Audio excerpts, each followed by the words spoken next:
Get in the action on the Action Addicts Podcast. No greater faction than the action movie scene. Get in the action on the Action Addicts Podcast. Your satisfaction, action on the silver screen. Get in the action on the Action Addicts Podcast.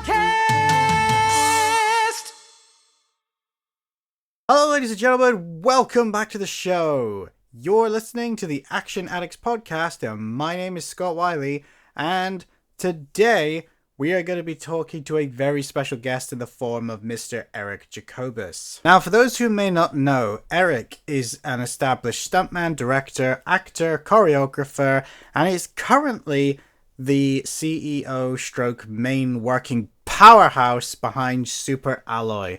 And Super Alloy is a company that specializes in motion capture and animation.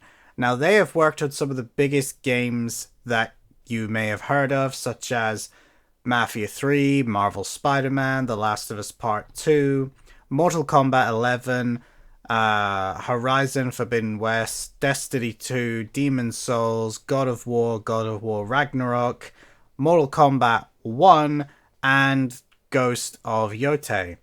Now, on top of all of that, they also do have film work as well, but I wanted to draw special attention to that because when we get into the conversation, Eric talks about some games and I mentioned a couple, but there is a huge list of video games that Eric has worked on, and these are just the ones that he's able to talk about publicly, which is also something we'll get into. And I think it just is worth bearing in mind that when Eric and I start talking about the video game industry and why, when he brings up video games, it isn't quite as random as it might sound if you're unfamiliar with the fact that that is essentially what he does for a living now. The other thing I want to quickly add is that we kind of skip very quickly over a couple of things that I didn't necessarily mean to.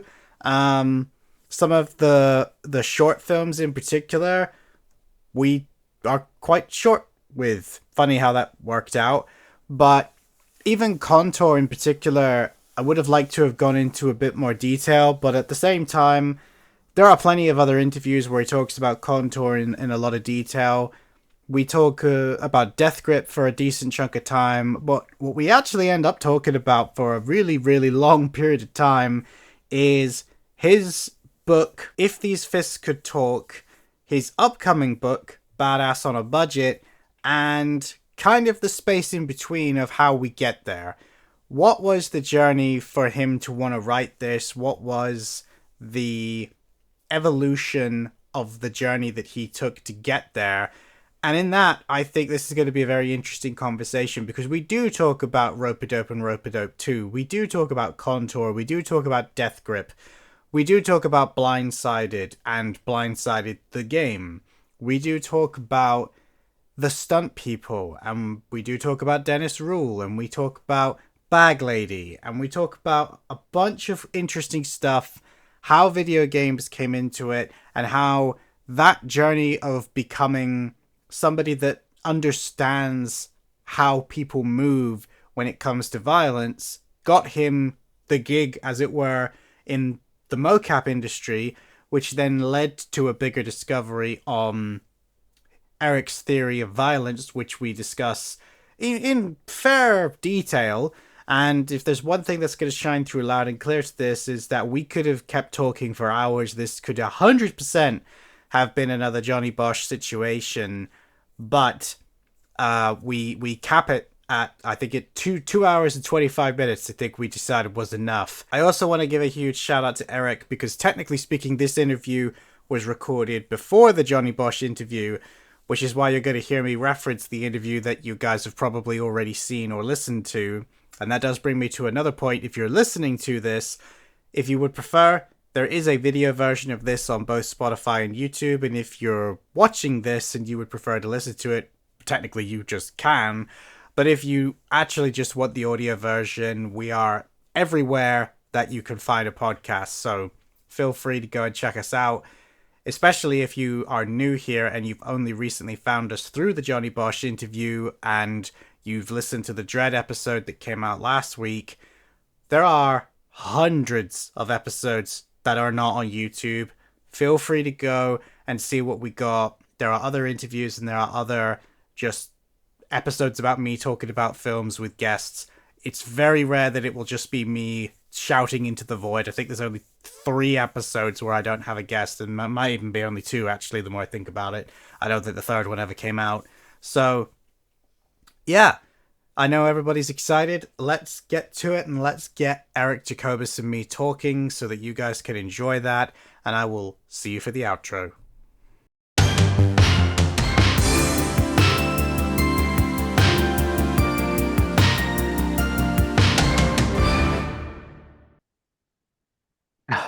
All right, ladies and gentlemen, there we go. We're live. We're back in the room.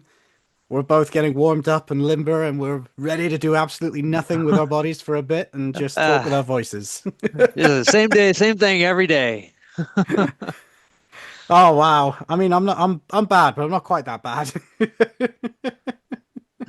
So, as you will have just heard, we have a very special guest today. Now I'm fiddling with my mic because it is not where I want it. We have in the room with us today Mr. Eric Jacobus, and I've been very excited for this ever since we started sort of messaging. And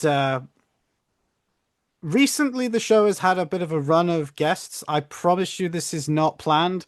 It's just everybody seems to have become free at once. So, to people listening, don't expect this. There's no possible way I can keep this up. But for now, enjoy all these interview-style episodes. So, how are you doing, Eric? Thank you for coming on the show. Thanks for having me. Have you had a productive day so far? I'm working on my second book right now, which depending on when you release this episode, who knows, might be out, but it's called Badass on a Budget. It's a zero budget action filmmaker's guide to making zero budget action films. Excellent. I doubt it will be out unless you are literally on the verge of releasing it, because my plan is for this to go out in a couple of weeks. So cool. Keep an eye out for it then. It'll probably be on Amazon, like my first one. Yes. If I remember correctly, it's If These Fists Could Talk, right? Yes, this one. If These Fists Could Talk. A stuntman's unflinching take on violence, which is out on Amazon. You can get it in paperback or ebook format. And I'm working on the audiobook for that as well, which takes forever, but I do want to release that. Are you doing the audiobook yourself? Yeah, that's why it's taking forever. Yeah. I've heard some very mixed reviews on people doing the audiobooks. Like I'm listening to one right now, who hopefully I'll have him on the show, but if not, I'll guess I'm going to be giving him some free advertisement. I'm listening to Morphers, Monsters, and Madness, which is Doug Sloan's book on his time on Power Rangers, VR Troopers, and just being in the industry. But I'm listening to his audiobook version, and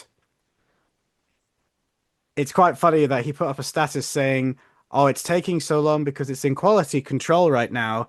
And it's like, would you like the list of all the times that people left in the mistakes you've made and all the... Because I don't know who did the QC, man, but I hope you didn't pay them much. But yeah, hopefully that won't be the case. I try and take care of what I release, make sure it's, good enough and not going to put people to sleep. And I want to do it with my own voice too, because I don't know, I feel like I'm excited about it. So I as somebody that can read quite hastily, one might say, I've traditionally stayed away from audiobooks because they're too slow for me. However, I always think that if they are autobiographies or if they're stories that are of personal nature, I vastly prefer listening to the audiobook for the exact reason you just said, if they're read by the person who wrote it, because right, that makes sense. They can make the stories come to life, because as they're reading it, they're also remembering it. They're also getting the enthusiasm that they had. You can hear it in the way that they talk. Like, there'll be a sentence that is just them reading what they wrote, and then there'll be a whole section where they're getting excited as they say it, and I love that. I love being able to hear people's enthusiasm and personality shine through. Like, reading a story is great, but hearing someone tell you that story, I think is the best thing ever. I mean, ultimately, that's what movies are, right? They're just That's people right. telling us stories. All right, you're encouraging me then. I'll finish it. Yes. Won't be long, promise. You heard it here first, guys. When that book comes out, everybody owes me a thank you. Yeah. So, for those that maybe don't know, could you just give a brief overview of how you ended up in the industry? Because I know the story, but I know there's a lot of people that don't. Because you have a rather unique take on how you got into this. Because you started kind of on the other side of it all, being a fan of it. Yeah, a lot of people become stuntmen or stunt women or action filmmakers. Usually they come from some kind of action background, right? A lot of stunt performers come from gymnastics, martial arts. Action stars will have, their acting background and whatnot. I didn't really come from any of that. I didn't really have much martial arts experience when I was a kid. Did a little bit. I didn't like it. I didn't see the point. Um, I was a computer programmer at 15. It's kind of a tech geek. Was majoring in math and physics. Left high school a year early to go to college. And then I discovered Jackie Chan, and it like changed my career. I was like, that's what I want to do. I started reviewing Hong Kong action films on online too back in 1998, which was like kind of unique at the time. Not many people were reviewing Hong Kong films, and I was just reviewing the action. I reviewed 240 of these things. Really kind of started to understand how that action was put together just by watching it, sort of reverse engineering it. And we decided, hey, let's try and make these things. And went and got a camera guy from college, found a buddy at Blockbuster who loved Hong Kong films, and the rest is history. And that was 25 years ago, almost to the day. It was January 15th, 2001. Uh, and then I just quit my job and, pivoted to film school, and the rest is history.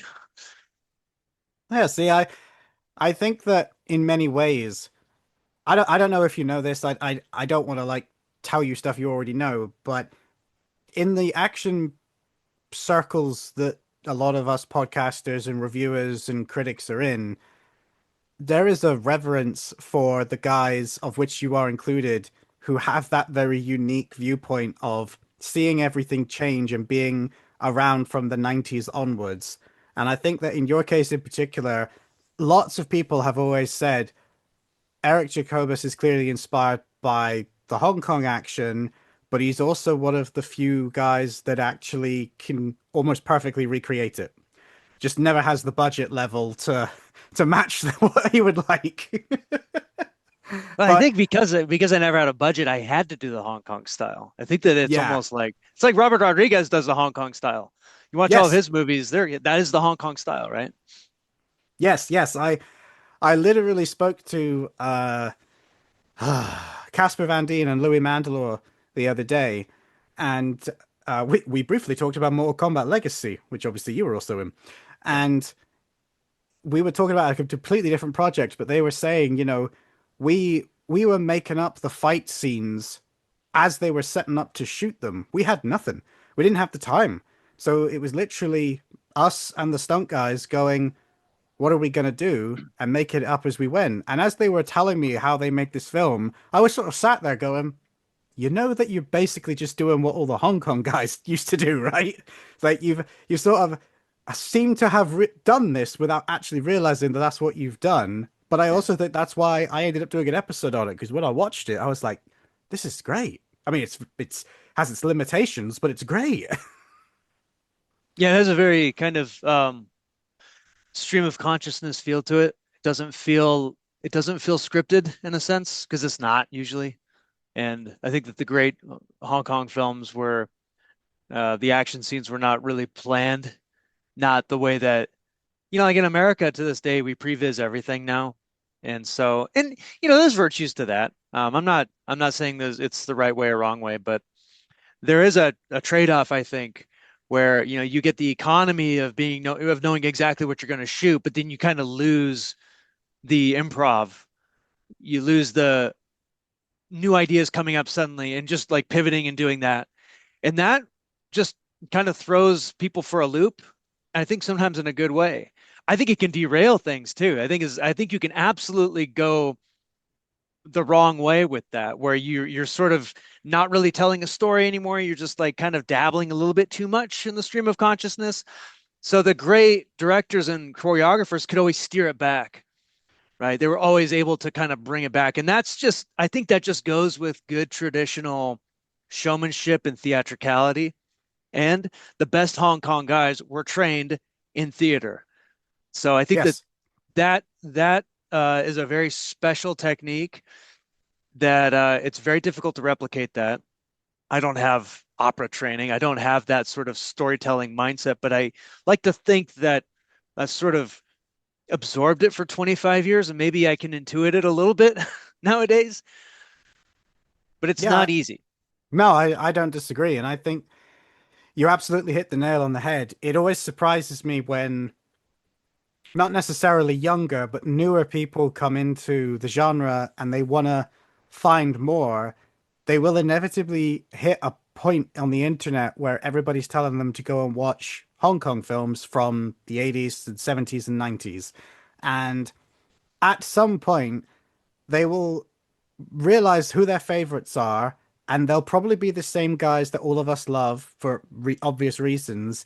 And then someone will eventually clue them in on, oh, you realize all these guys that you like all went to the same school, have literally known each other all their life, and they all were like grew up together. And it sounds ridiculous when you say it, but it's true. Literally everybody that was big at that time, you can pretty much trace back to being a part of that school or trained by people who went to the Peking Opera. It's insane.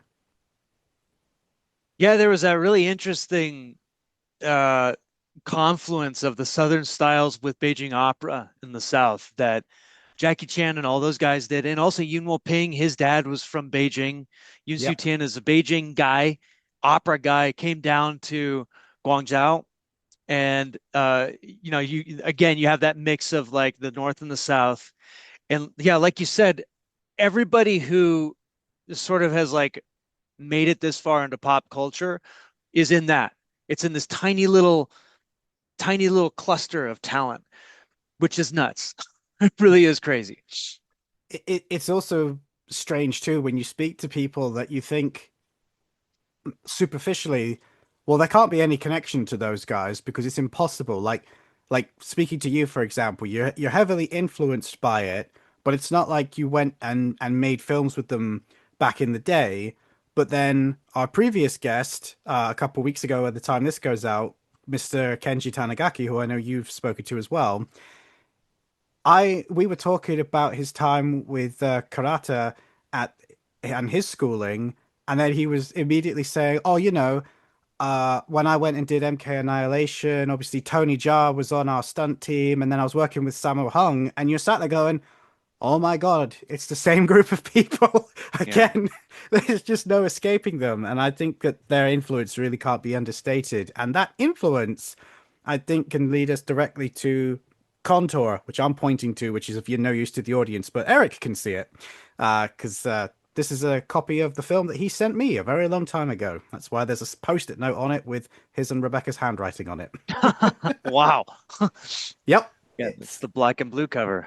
I refuse to take this off for fear that it will disappear, but Funny. it literally says, Scott, this is the original release with commentary, the best and rarest version. Enjoy and thank you again, Eric and Rebecca. So, how did you get Contour off the ground? I'm assuming that there was a lot of failures before there was success. I had started shooting a feature back in summer of 2003 with the Reading Stunt People team, the original team that I had started up there back in '01. In the interim, I had gone to film school in the Bay Area and I'd started to meet a couple people, but I was still going back to Reading to make films. So we did Teamwork 2, which got us onto Everyone is Kung Fu Fighting. And then we were doing this film called Immortal that Chelsea wrote, who co-founded the Stunt People. And we were shooting that over the summer. We didn't finish it. Went back to the Bay, and I would kind of like go back and forth. And as I was finishing Immortal, I had this new idea for a feature involving a con man tour guide, which came out of shooting Steve Reedy's Undercut. and I completely put Immortal off to the side because Contour was as soon as I talked about the idea with this group that I had developed in the Bay, and there were about 20 of us, maybe 30, and because we had quite a team at that point, and it was like everybody was coming to stunt practice because it was just this interesting hangout, right? It was a bunch of martial artists. We were nerds, we were filmmakers, guys who come from LA. There were, a few people off of like the Zero Gravity team that started coming in. And once I started talking about like, what if we did a feature film with like an ensemble, group of leads in just a tour van, four of us, and then, some kind of side characters here and there, and then like an ensemble villain group with Dennis and Ray. And that would just like tie everything together because Dennis and Ray had just kind of joined us with Troy and Donovan and those guys. They were Bay Area natives. And when I said, let's do a finale at the end like Dragons Forever, where everybody fights everybody, and we have, four action scenes, and we just hack the end of that movie with just this fight. It all kind of became this crazy fantasy that we were making a Hong Kong film. And at that point, once I said that, once I was talking about that with everybody, I couldn't stop it from happening. They they were pushing it so hard that I was almost being pulled along, and I managed to get, I think I got $3,000 to make this at some point. I asked the a guy I had worked with a couple years earlier, and he gave me $3,000 to do it, which is nothing, but it was a lot for us. We're just college Yeah. kids, and I managed to get a few college credits out of making the movie also, which allowed me to finish college because I wasn't doing anything in college. I was that wasn't even making movie. I made one movie in college, and so once we started, it was like we couldn't stop. It was really weird because I managed to get that warehouse from a Taekwondo teacher. He let me use it during office hours, Monday through Friday. So we could be in there 9 to 5. We weren't, we would usually kind of roll in around 10, hang out until 2:30 or so, maybe 3, and we'd kind of get out before the traffic got bad. Because Dennis would have to go back to San Francisco to teach, and we were shooting this at the warehouse in Oakland. And then there were all these other miscellaneous scenes all throughout the Bay Area. So it's just a very Bay Area action film. But we just kind of hung out in that warehouse for the whole year. 60 days basically in that warehouse. And those are some of the greatest memories of my life. We'd go in there sometimes, we'd get nothing done. The script also is I think the script was 30 pages, maybe. The fight scenes had, it's just the lines, those action scenes. So we were just figuring it out on the fly. We were very inspired by the behind the scenes of like, Dragons Forever, just watching how they would develop action scenes. And it kind of gave us freedom to just slow down, I think. We didn't rush anything. There were some days where we did nothing. We went in, we would tell ourselves the stories of Jackie Chan on, Drunken Master 2 and on Mr. Nice Guy, where he'd be on set doing nothing. He was just trying to be thinking of ideas. That's very liberating if you have no Yep. money, but you have a lot of time. And that's exactly where we were at. So that was Contour. It was like this long meandering process where we'd shoot the fight. I'd go and edit it I'd go to my girlfriend's place at the time, edit on the floor, bring it back the next day. Like, hey, that was cool. Feel like this shot's not very good. And then Dennis say, yeah, I don't really like my kick here. So we'd reshoot a bunch of stuff. And then we'd get another 30 seconds. I put that on, and it just built like that so organically. And then day by day, as we were doing it, we would say, I feel like we've got enough shoe leather. We've got enough exchanging here. Why don't we pivot the fight now? We need to fall or we need to go into some other area. This place is getting boring. And it just built organically like that. It was like a crystal that grew slowly over time. It's really nice to hear that because I was thinking of that Mr. Nice Guy story as you were talking, and then you even referenced this. I was like, yep, I don't even need to say it. But also, I remember, I remember when I watched this version of Contour that you sent me, because it was much better quality than the original version I watched, which was a internet version, because I had no other way of seeing it. And I remember just watching it thinking, I know that critically speaking, yes, there are things that people can probably say, oh, this can be improved as they make more Yeah, films. everything. Yes, but I also remember watching it going in it. I watch a lot of DTV action movies, and I mean even more now. I get sent them to review, and when I watched Contour like with fresh eyes, adult eyes, it really just sank in. Like you can see that everybody in this should be there. Like there's so much passion and skill on display. And yeah, maybe like you say, it's because you didn't rush. Maybe that is the secret here that other people just don't have the luxury to do. But I just remember being absolutely blown away that a movie that I remembered liking, but when I rewatched it, I remember thinking this is actually probably up there with some of the best stuff people talk about now. And I remember why for so many years Contour was the cult action film that everybody would reference. And there have been several others that I think get spoken about. And the funny thing is one of the other ones is probably Unlucky Stars, which also features some of the same folks. Yep. And Yep.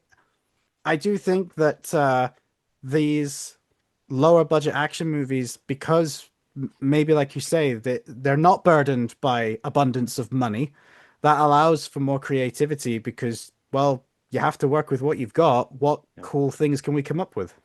Yeah. Yeah, Contour was the first time a lot of us worked together on a large scale like this. So Reedy and I had already done Reedy shot Undercut with me 6 months before we shot Contour. So he and I knew how to work together, but I had never worked with Dennis, Ray, Tyler, Ed. I'd never worked with anybody else really on a large scale. And I think we were really inefficient when doing that movie, and we just allowed that. We just let that happen. We didn't press anything. We didn't have any fights. If we just kind of let things take its course very naturally. And years later, when we got back together, Dennis and I got back together, and we did Rope-a-Dope 1 and 2. We had a language at that point where we were 50 times more efficient. Like there's no way we could have done the Rope-a-Dope 2 ring fight in a day the way that we did it in 2014. We did that in a day. That would have taken us a week back during Contours days. So, that is something just to bear in mind is that people who are starting out, if your first film is like Contour where you have nothing, you just have time, then like you build a language with your team, but for God's sake, don't abandon your team. Like that is really that was a lesson that I learned was that like this is not a movie about me. This is an entire relationship. And if we want to have success, we got to carry the relationship into other films. And so if I can say anything, any advice to people, it's that when you build a language with a team, like treasure that, because if you bring on new people, it's a whole new kind of ball game because you have to rebuild that entire relationship and that whole shorthand. And so treasure those moments and keep them. Yeah, I not to deviate, but because I know that you've worked with him and we will get to that. But at some point in the not too distant future, I'm going to be speaking with Johnny Young Bosch because he just had a premiere of his new film. When Johnny was making Arc Exodus, I remember some of the people that I know who are well known for making the YouTube fight sequences, they all suddenly got real quiet. And I remember one of the guys that I'm more closer to was like, yeah, you're going to like where we've gone. And it's because Johnny pulled all of them in and said, hey, I know you guys can do this. And I know you're fans of some of the stuff I've done in the past. Would you like to come and help us out? And my understanding is that pretty much all of those guys have now stayed with him and they're still continuing to do stuff. And like you said, they found a team that worked. And quite recently, Michael Jai White, he found the art school dropouts, Joey, Steph, and Ange. They filmed his reaction to a lot of the stuff they did on Trouble Man, and he was so enthusiastic. I loved the way he was like, "Can you guys work on my next like 5 movies, because this is what I've been missing. This is what I need. The new blood, the new talent is hiding on YouTube, and we just haven't realized." And like you said, if you find a team that works, don't go, "Okay, that was really good guys. I'm sure we'll meet again." It's like, no, hold on to it. Take them Yeah. with you. It's going to Yeah. be worth it in the long run. Yeah, don't make the mistake of thinking that you need to try out a new crew. Unless your crew sucks. That happens. You might have some people who suck, right? Or you just don't get along with. Like there are personality clashes, right? That happens. But if you find that shared language, yeah. Don't go experimenting and sleeping around with other crew, like just stick with it, man. Practice monogamy in your stunt teams, folks. As much as that's the possible. takeaway. Yeah, totally. So as you brought it up, how did Rope-a-Dope come about originally? Because I remember when that came out, that got a lot of people's attention. It felt like that was everywhere for a while, and it was great. Yeah, so I have to rewind the tape a little bit. I did Death Grip in 2011 with Johnny Young Bosch, and I thought that Death Grip would be the same level of cult success that Contour was. But it wasn't a comedy really. It was like kind of weird. And it was a moment in my life, and I really burnt myself out on that movie because I directed it, starred in it, edited it, choreographed it, all that. It was just huge. I mean, it was like 2 months of hell and 3 months of editing. And I was really burnt out after that. Didn't really want to do it again. And Clayton Barber saw it and he said, "I see what you're doing with this. Let's get you back to your roots with comedy." And he had an idea for combining Groundhog Day with an action film. He actually had a script that was kind of a Groundhog Day thriller, but we we kind of changed the tone on it. Thought, well, what if we do a Groundhog Day martial art movie? And I can't remember who came up with the idea, but basically, when you get knocked out, the day restarts. I was like, I got it. And I went and wrote it in like a week. And then once I had it, he says, "Well, let's just do it." And I said, "Dennis is my first choice for the bad guy." I had a few other new guys who were, in the stunt people team at that point. A lot of the old stunt people had gone off and gotten jobs. They had kids. I was kind of like the weird guy that like I just kept a day job, but I didn't have like a career. I just had day jobs so I could do this like Jackie Chan thing on the side, right? And had no kids at the time.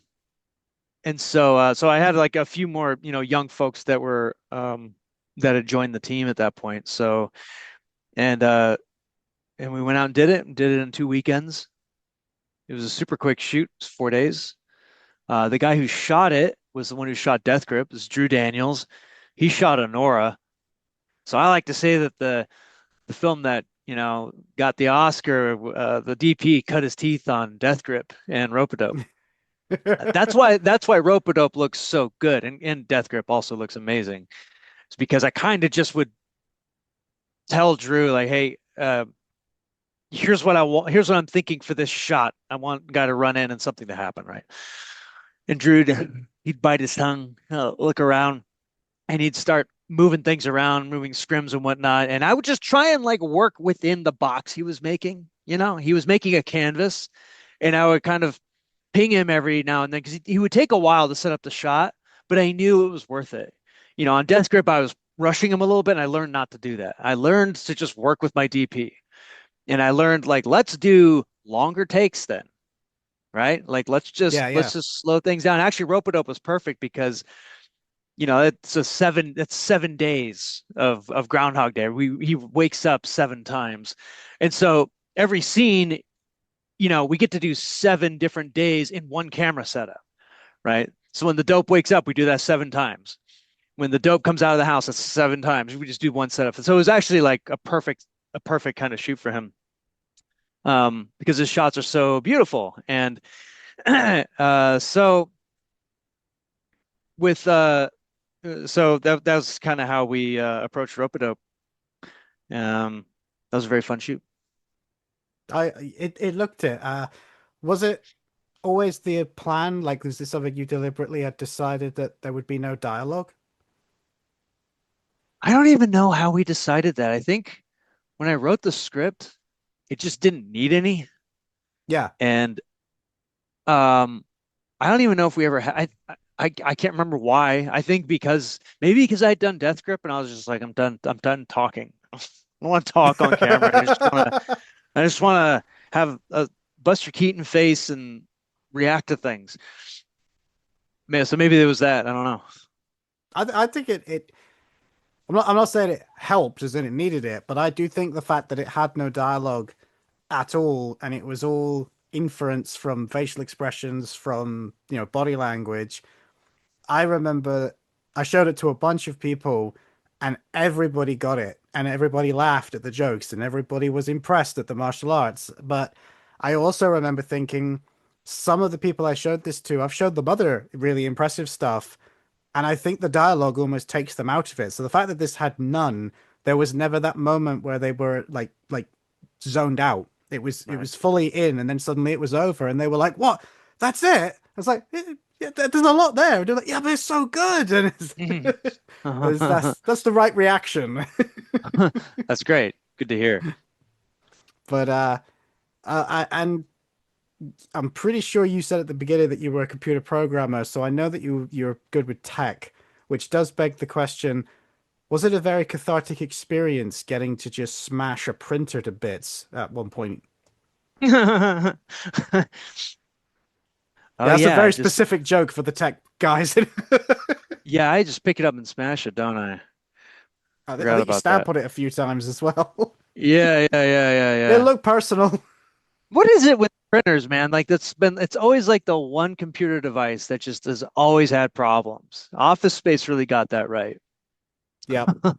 Even even to this day, if somebody says I've got a problem with my printer, my response is like, "That's a real problem for you, then, isn't it? No, I'm not looking at it. No, I'm not coming anywhere near it." They just do not work for whatever reason. But we will come back to Rope-a-Dope 2 because that would be the obvious direction to go. But like you said, Death Grip did technically come first, and I did want to ask you about that because that is also sat behind me. I don't know if you could see, but it is the signed copy because, funnily enough, those two came together. And feel free to correct me if I'm wrong. But I remember at the time because I remember seeing it. I think there were two crowdfunding campaigns, if I remember correctly. There was a Kickstarter one originally, and then I think it got flipped to Indiegogo with a slightly lower goal. And I remember that the aim of it was you wanted to have an action movie with high quality martial arts that had a much deeper story. I remember that was the goal of the film, and you just said that you were in a bit of a weird place at the time. So if you're happy to, could you just tell us a bit about where all that came from then? So I was 22 and I did Contour.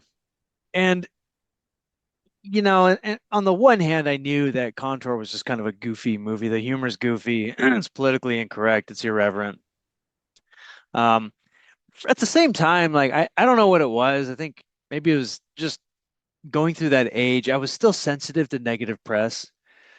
Like when people would watch it and like they would just they would say that it's bad acting, it's a stupid story, and it's not worth watching. I would take that kind of personally at the time, and I think part of me just wanted to legitimize myself a little bit. And took me a long time to write Death Grip, because before that I was trying to write a sequel to Contour, which it was hard because everybody was going through these fluxes in their careers and lives, and Andy had a kid. Ed was having this full-time career. It was like everything was changing, and so I couldn't get anything to land, and that's why Death Grip is like almost like an entirely different cast.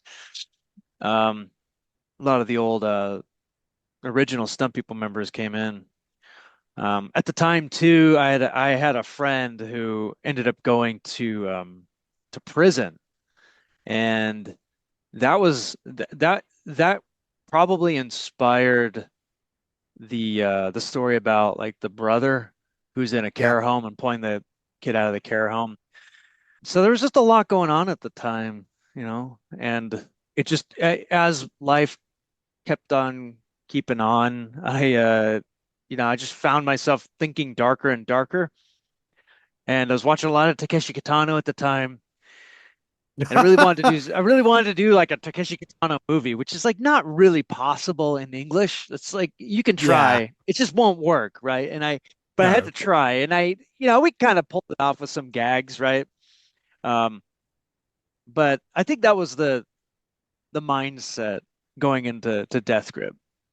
Okay, that makes sense because I remember there was a decent period of time because I always find this funny that it was Death Grip when you first created it, but then there was an awful long time when it was Rise and Fall or Rise and Fail, I can't remember, Present and fail, then yeah. it went back to Death Grip. Yeah. Yeah. Our sales agent said, no, go with Death Grip. Trust me. So I was like, Oh, fair enough. okay.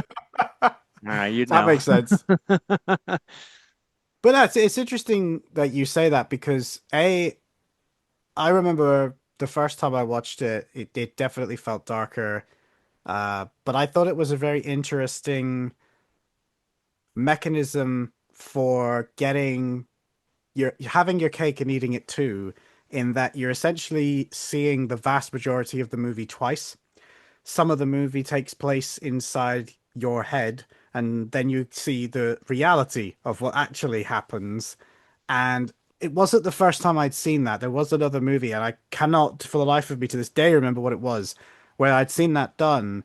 But I really thought it was such a clever way to both show off how cool everybody is at martial arts and then go, yeah, Yeah. this is what would actually happen, though. Yeah. So Sherlock Holmes did that. And I don't think it was very, it had a lasting impression on people. I just don't, it's not a very compelling device in that case, but because he predicts the future and he ends up being correct.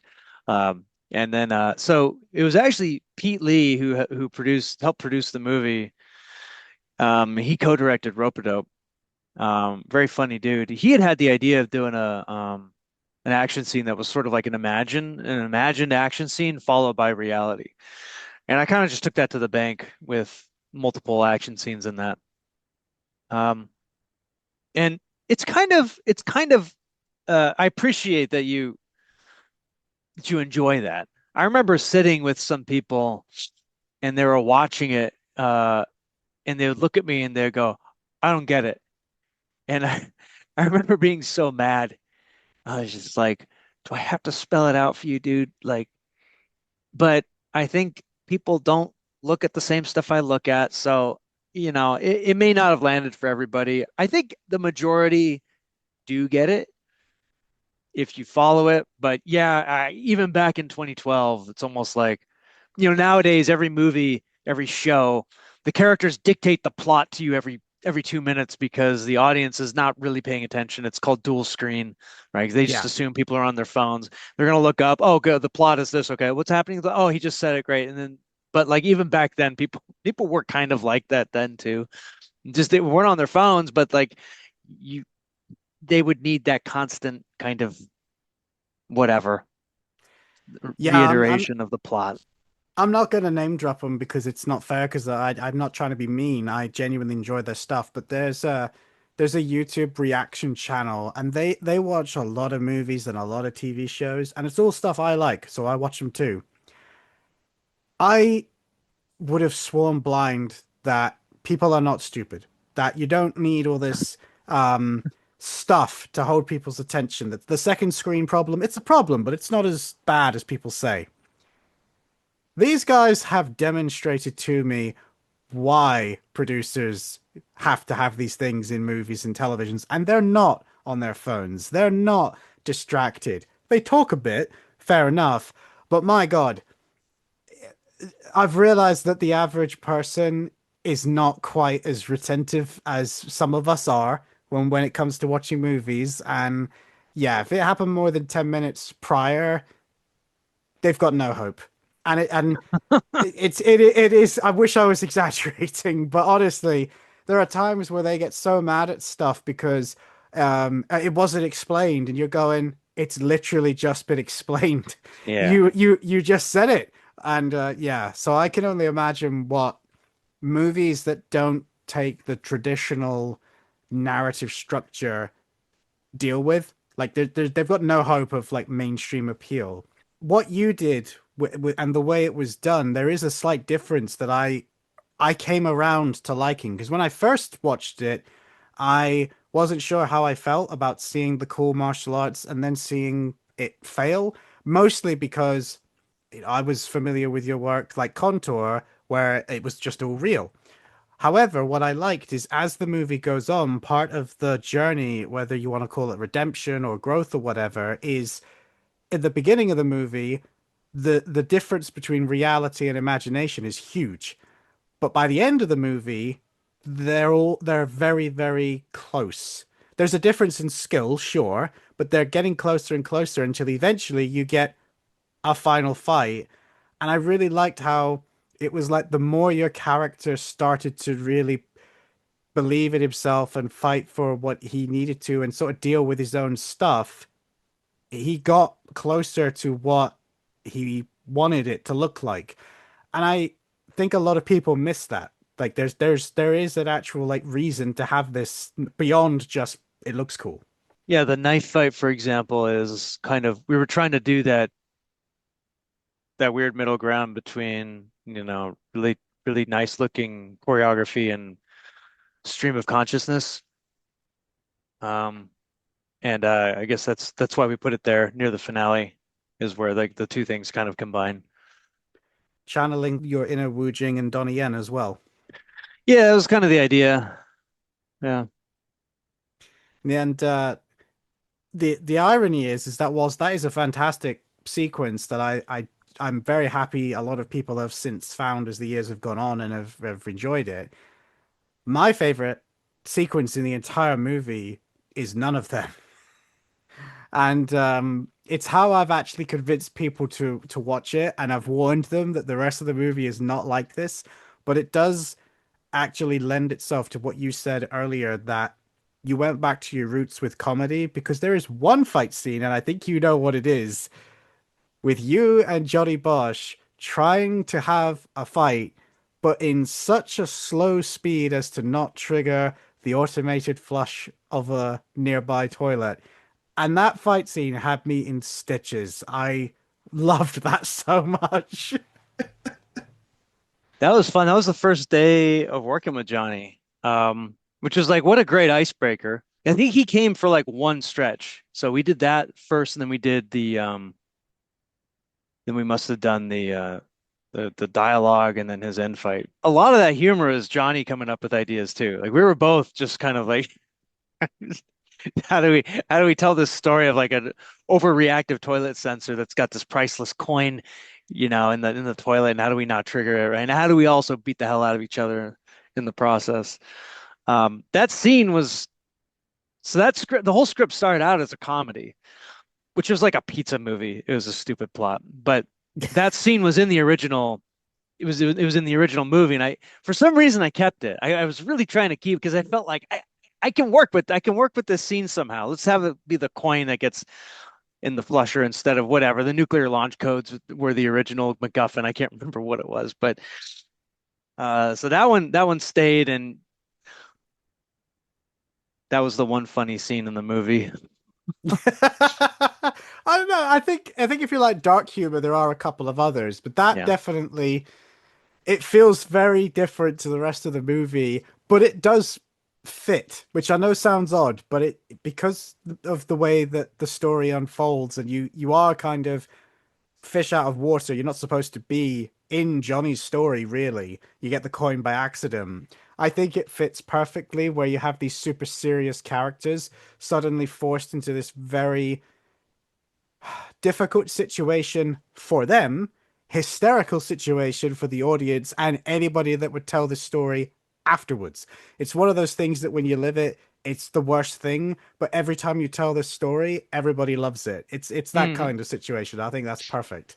And if I remember as well, you guys posted a bunch of promotional stuff because you did like a speed ramp scene with Johnny, but you weren't actually speed ramping. You guys were just going slower and faster and trying to see how close you could get it. I remember even now, like I've rewatched it, there are still some people that don't actually realize you guys are doing that, that they think it's Right. just normal speed ramping, and I love it.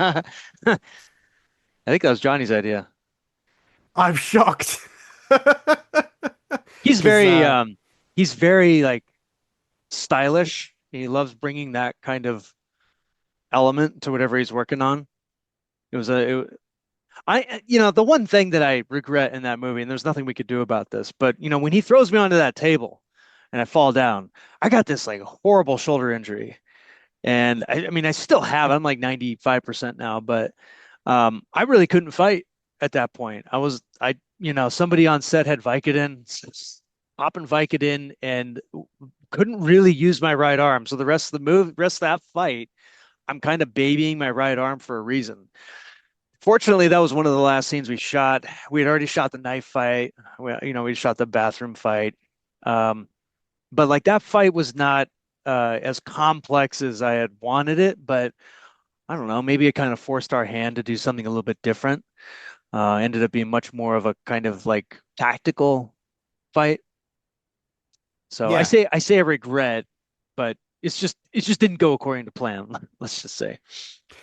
no, and I think as well, as somebody that was very excited at the prospect of seeing you and Johnny working together and building up to this final fight, I won't lie. I remember the first time I watched the movie being a bit confused or conflicted about that last fight because I agree with you. I do like the fact that your character has to be more tactical, that you don't just walk in and get this 1980s action movie fight sequence where you win, it's more like you survive and then you manage to beat him semi accidentally, and I think that fit perfectly. But me removed from that story was really really looking forward to seeing Eric, Jacobus, and Johnny and Bosch have a really cool fight scene. And yeah, I do think that from a story perspective that is the right decision. But people that actually wanted to see that sequence, you already did one with him for the movie. That I think, if I remember correctly, you said you shot it and then didn't actually know where it fit, or it was like a test fight or something. But what was that for? It was for the Indiegogo. Although I don't even know if we used it in the Indiegogo. We may have. It was purely promo material. It didn't even fit in the script anywhere. There's actually an entire fight that got cut from the movie, and I've been kind of throwing the idea around for years now of like sticking it back into the movie and uploading that to YouTube as the kind of like revised cut, so that there's an extra action scene and when I go and I rescue the girl, Rebecca's character, and there's a fight. We shot a fight there, and then we ended up reshooting it because I had a different DP. Drew didn't shoot the original, which was in the Indiegogo video. We ended up reshooting the whole scene, and I don't know why we just chose not to do a fight scene. I think because we just didn't have time. So there's no fight there now. And I could probably stick that right back in there. It's got the exact same beginning and end, exact same story. It would fit pretty nicely. So keep an eye out on the YouTube channel. There will be a Death Grip upload at some point. And there might be a director's cut on there. That'd be pretty cool. I will definitely spread the word if that happens. And I'm just curious, like how so many years later, how do you feel about Death Grip now? Because like it sounds like you had a very complicated and difficult relationship with it for a while. Yeah, I don't watch it. I just don't. I watch the knife fight a lot, but I just don't watch the movie. I don't know. I get very uncomfortable watching myself in a serious role. I can watch Rope-a-Dope all day. It's very, refreshing every time. It's kind of hard for me to watch Death Grip. That's fair. So I won't ask about Rope-a-Dope because we kind of covered how that came about. But when it did explode, was that what caused there to be a Rope-a-Dope 2, or did you already have a Rope-a-Dope 2 in mind somewhere? I don't know. I can't remember. I think because it was kind of sweeping at festivals, um, we won quite a few. Um, it just made sense. And I came up with the idea of the dual Groundhog Day, which nobody understood. I was trying to tell Clayton and Drew and Dennis, and I was like, yeah, so when I get knocked out, I wake up, but then I knock you out, you wake up, and they're like, wait, how is that gonna work? And I was just like, I think if we just are smart about how we shoot it, everyone will get it. And nobody really knew what I was talking about. And until we just went and shot it, and then I edited it, which took forever, but then they got it, and they're like, okay, now I see what we did. So yeah, it was just kind of like a natural evolution. I think also the cliffhanger at the end of Rope It Up 1 where Dennis wakes up. I don't know. It was kind of in Teased. vestigial form right there. Yeah, we're Yeah. gunning Yeah, for it I already, I think. I distinctly remember thinking that that's what I was teasing, that there would be a follow-up with Dennis from his point of view more so. And I remember Rub It Up 2 just blew me away. Not because I obviously knew what you guys were capable of, but I think seeing such an expansion in all areas, it was longer, it had more people, it was more creative in the fights because now you had this constant back and forth. It felt at times, and I'm pretty sure this was deliberate, like I was watching a live action cartoon because you literally it like Looney Tunes esque, like Roadrunner and Coyote. You can do anything to the other person Yeah, because you're gonna wake up and try right. again. You know? Right. Yeah. Yeah, the idea was to it's like the goal stops being about winning. The goal is kind of like, well, we're in this fight, and it's almost like the idea of fighting becomes your purpose, right? And that's kind of where people fall a lot of the time, with violence and whatnot. That probably started my whole kind of journey into understanding violence, um, which is like how is it that people find so much meaning in just conflict, even if it's meaningless in a sense, but they find meaning in it. Uh, and we just did a comedy on that. How did when you brought in all these extra people and you expanded everything, was it a case of you had more resources to play with this time around, or did you just decide that, well, everybody loved the first one, so we're gonna try regardless? We had, I think we had a little bit more money. I mean, I don't even think the budget was over $10,000 though. I couldn't tell you how much actually. I don't know. Um, but I know we had an extra day or two, but at the same time, we still had to be economical about how we shot everything. And that's actually why we shoot all of the escalation scenes in masters. There's like single masters for almost all of them. Um, that was sort of just a limitation. There's no other way for us to make our day. And then we originally, when we shot the end scene, so when I go into the bad guys hangout, fight all 15 people or whatever in there, and I go in the boxing ring, we actually shot a fight with me and Dennis in that boxing ring, and it was like a minute long. We did all that in one day, and then Clayton came back. He says we can't end the movie on a minute long end fight. You guys got to go back and reshoot that fight. So we did that. So yeah, we had a little bit of extra time on that, which really saved us. I think that like we actually ran out of time on Rope It Up 1 and that end fight with Dennis. The end of it, the resolution with Dennis, I was never very happy with. Like I'm punching his leg and stuff in his hands, and that's a device that's been used for A long time. decades. Yeah, everybody does this thing, right? It's like, all right, well, I'm going to go in, I'm going to start attacking differently or something, and rather than like a smarter kind of resolution. Um, and so I was never very happy with how that turned out. I really wanted something that was like a rich action scene. I kind of got that, even though like actually in Rope It Up 2, we started running out of time also. Um, the resolution of that is like kind of rushed also, but I think overall I was way happier with that fight than I was with the first one.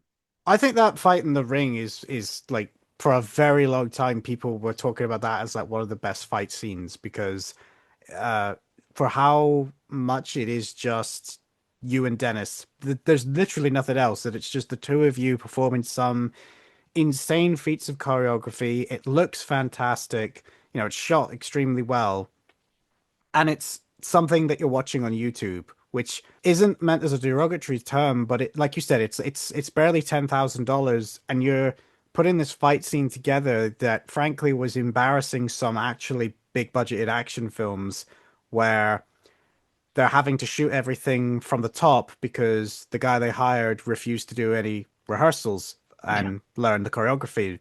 Yeah.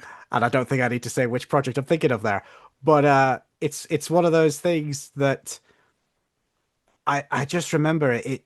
Everybody, even people who weren't in the action circles and weren't the fans, they were watching Robodope because the comedy is a way to get people to watch it, and then they get blown away by the spectacle. And I just think that for whatever reason, Robodope tapped into something, and Robodope 2 just completely blew people's expectations away.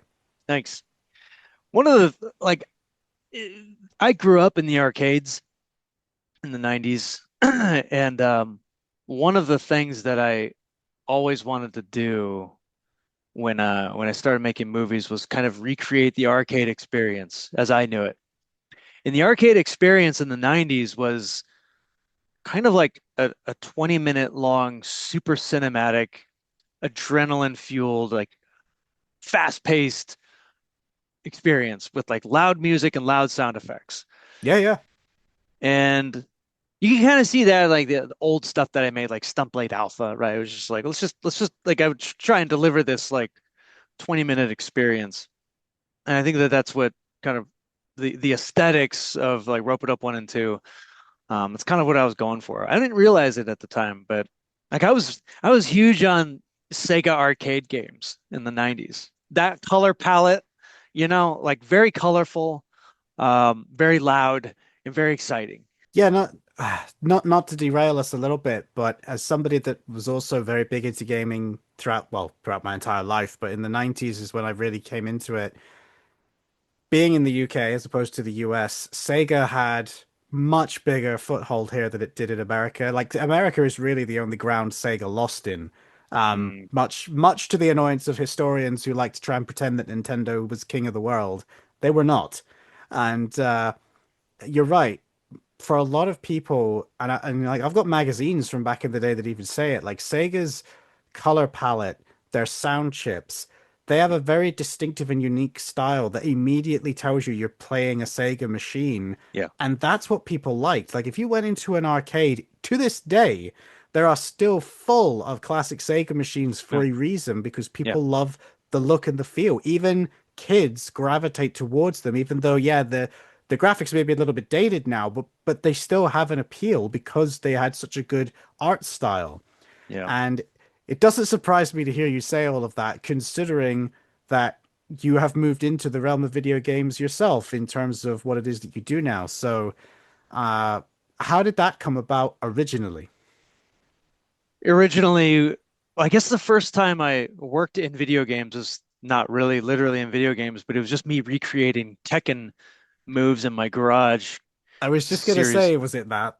Yeah, it was a series called Tekken in Real Life, which is still up on my YouTube channel. And I Did that really evolve did from the it. Kictionary? Yes.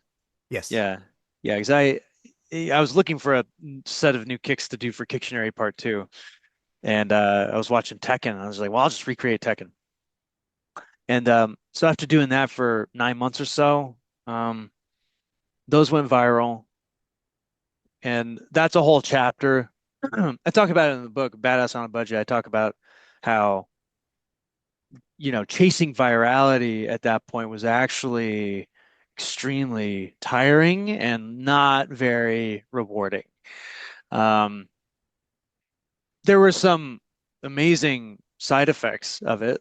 People were asking if I could do interviews and all that. But as soon as I started chasing virality, It just became kind of tedious, not very enjoyable. But IGN was sweet enough to host the videos on their YouTube channel. Those went viral. Sony Santa Monica saw them because they're, animators everywhere. They're always watching YouTube videos just for animation reference. They just want to see Yeah. how people sit down, how people open doors, how people kick, how alligators maul dogs to death. They look at this stuff, right? So that you can play a game and you say, "Oh wow, that alligator killed me so realistic." It's like, yeah, someone had to watch, you know. I've heard stories of like the stuff they watch. Yep. I've And the people that make the current Mortal Kombat fatalities have definitely seen things. yeah, I don't want to know what. So so they saw Tekken in real life and they hired me to do Kratos for God of War 2018. I also did Baldur, Magni, Modi, did some Jotuns, some trolls, did a whole bunch of characters for that. And that was my big entry into Mocap. And then was it after you did that that Super Alloy came about?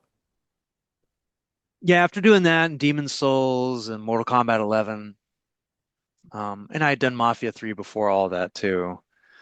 Then the the animator Bruno Velasquez from God of War, he wanted me to come and do a seminar on action filmmaking for God of War Ragnarok, the sequel. And my brother-in-law and I sat down and were talking about how to make a compelling presentation.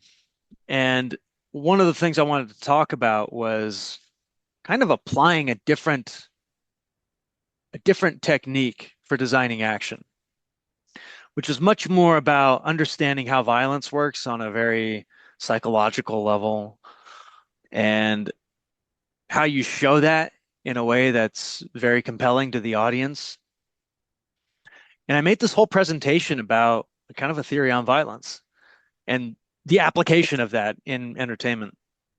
And it went over so well that this is like a 40-person audience in the God of War team. And I start just talking to everybody there afterward. Like, the AI guy. Well, how would two people interact? Da da da. The DP, Dory. Well, when shooting, how would you da da da? And we had all these conversations. And at that point, I went back to, I was talking to Zach about that, and I was just like, man, I feel like we could be way more powerful if we were a company rather than just me going in and doing mocap. Like, what if we as a company interacted with this company? Because it's like kind of hard for me as a person to do all this. Yeah. So we started Super Alloy, and our first contract was God of War Ragnarok. The fact that the first game was the biggest game, one of the biggest games that's ever been made, was huge for us, right? But like we couldn't talk about it, so we didn't exist for 3 years, even though we were working on this game. Yeah. So we couldn't go to, like Insomniac or Activision and say, "Hey, we're working on God of War Ragnarok. Can we work on your game?" We would have had a much better way in, but instead we had nothing. But after 3 years, that changed. I imagine so. It reminds me of Dan Southworth when he could finally tell people he was Virgil in Devil May Cry 5, Right. and he was like, I couldn't go to any of the parties, I couldn't enjoy any of the excitement, I couldn't even like go to conventions because I was told that that would make people think I was in the game, even though Yep. I'd already gone to them for years. And it is so, it must be so frustrating when you know you're working on something and everyone's like, yeah, but you can't talk about it. And okay, well, when will people let me talk about it? We don't know. Could be years. We'll Yeah. we'll tell you. Yeah. And I can't imagine that. If the game even comes out, by the way. Yeah, exactly. Oh, I mean, especially these days, not being Yeah. funny, like the amount of studios and games that are like right about to come out, and then no, actually, we're not going to do that. Yeah, in fact, what we're going to do instead is just close all the studio, and you all don't have a job anymore. How about that instead? Yeah. Yep. Just And no, you can't use any of your animation or mocap in your demo reel. excellent. Thanks for Awesome. that. Awesome. 5 years gone. Just out of curiosity, when you did Mortal Kombat 11, did they know that you'd done Mortal Kombat Legacy? I think so. It's weird, man. Those worlds don't talk very much. No, that's what I was thinking. They don't talk very much. I feel like those are like two different cultures. You know, at NetherRealm you have a bunch of kind of punk rockers who drink beer Yeah. and they're ex-skaters, right? That's the culture there. Yeah. And like the Mortal Kombat Legacy team is like headed up by it's very different, right? They're hiring, Mark Dacascos and Casper Van Dien. It's a different it's Hollywood. It's a Hollywood scene. And the how do you even have a conversation? Like there's no conversation between those people, you know? Um, and I know that, the Mortal Kombat team, they do have people that work in the movie as well. But there's not a whole lot of cross-pollination between the games world and the movie world. And so people ask a lot, like, are you going to coordinate the new God of War show? And I'm like, they're going to hire someone who's fashionable for that. Like, that's not, I'm a guy in a suit in a box. That's my job. That's not gonna, it's not the same thing. So I don't know. I don't think it really mattered to them. Maybe if anything, sometimes they might even look at it as a drawback. They didn't, but when casting somebody to do movements for a game, they need a technician. They need Yeah. someone who, gameplay capture is so precise that sometimes it's like the opposite of theatricality. You really have to hit your marks with the exact foot placement. You have to do a specific angle for the attack. It has to take a certain amount of time before the attack. The attack hitbox has to look a certain way, and the recovery out of it has to take a certain amount of time and not translate too far, but it can't be in one place. And that takes and you get like 1 or 2 seconds to do that. And you have to tell a story while you do it. You have to do it as the character. So, I find that people who are very good at theatricality are like not as precise when it comes to gameplay capture, and maybe vice versa. People who are good at game cap can't be as theatrical. So maybe that's why the two worlds don't really talk so much. I don't know. Yeah, I find it interesting how many stunt guys end up doing mocap, what feels like almost like a day job, because the skills that do overlap in terms of having that ability to be so precise because they have the martial arts background. Like that was almost more reliant on their ability to do the martial arts than their ability to do stunt work.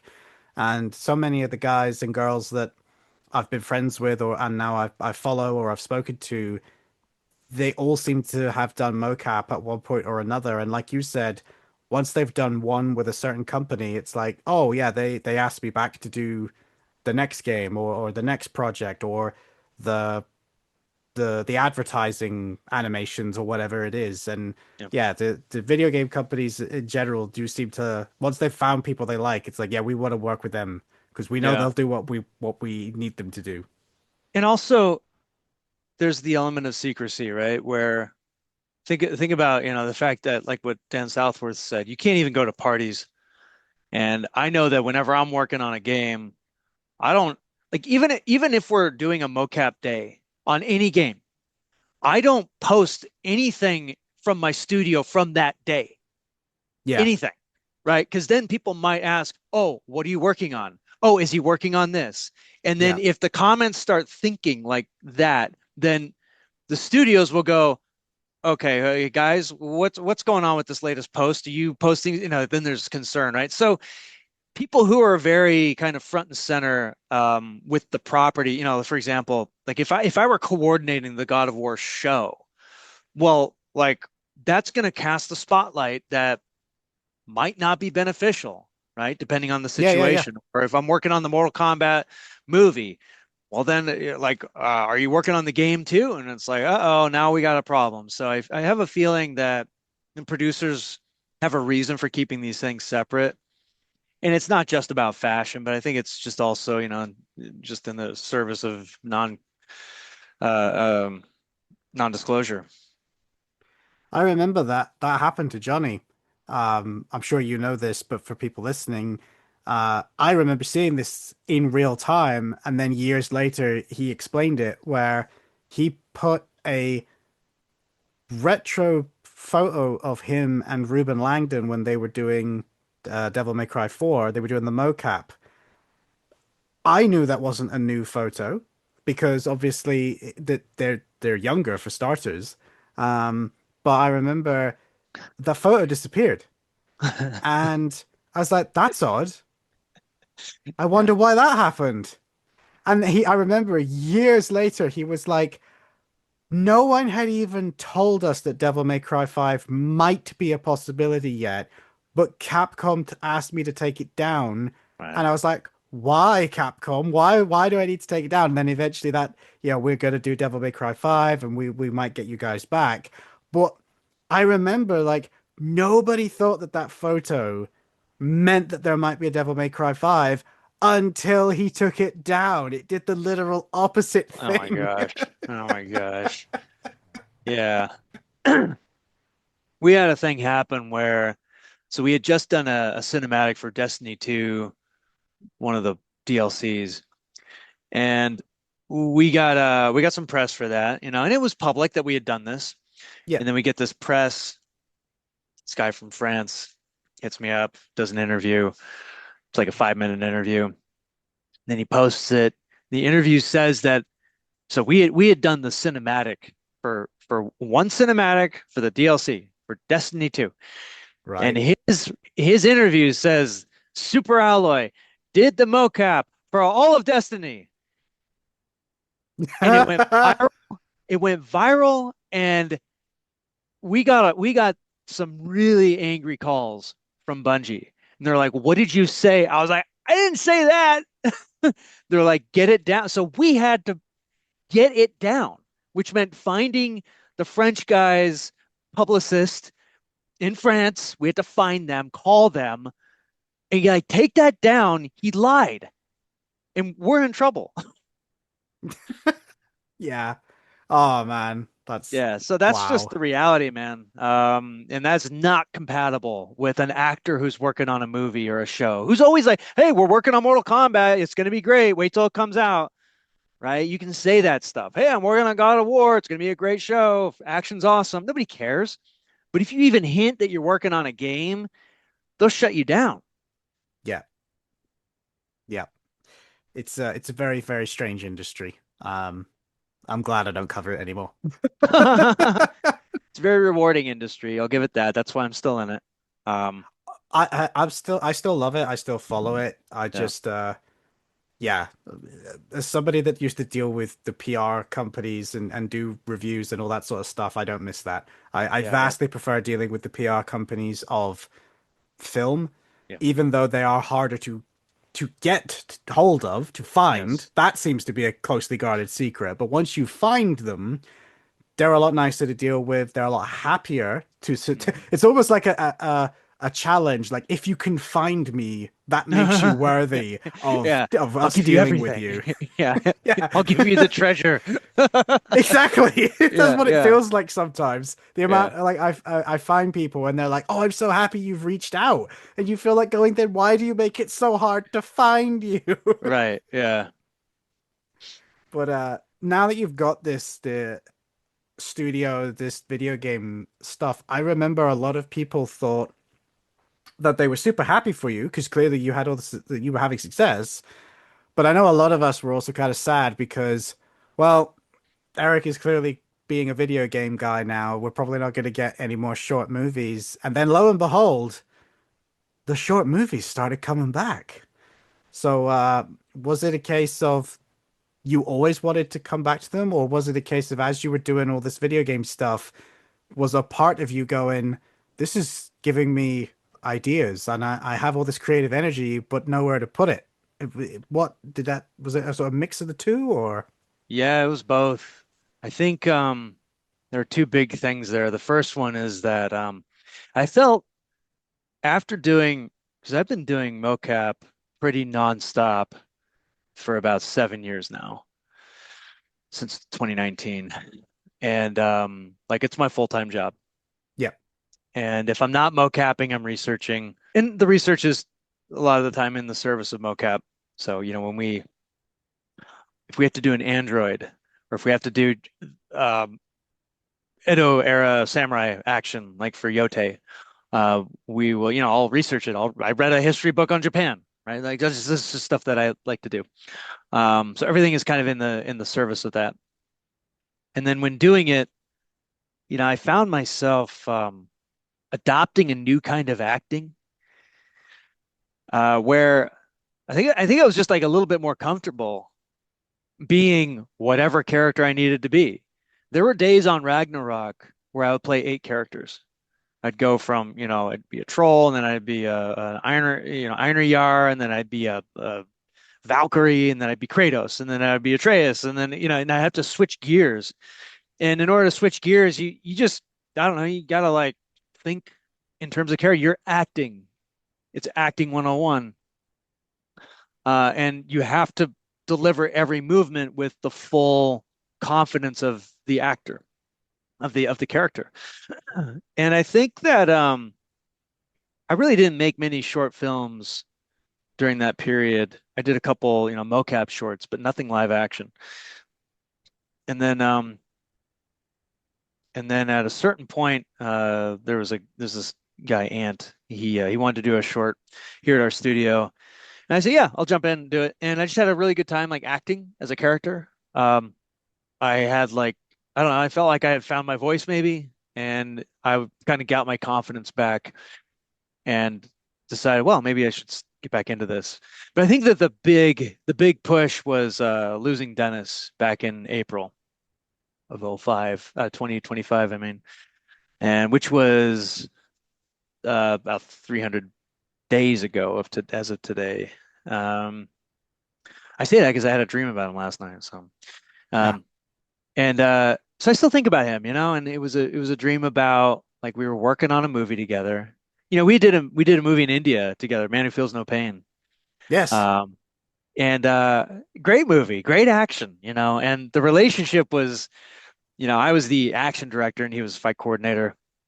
And the relationship was a very much, Dennis was trying to hold true to the Hong Kong style, making sure that whatever we did kind of conformed to the rules and regulations that have been laid down by, Hong Kong cinema.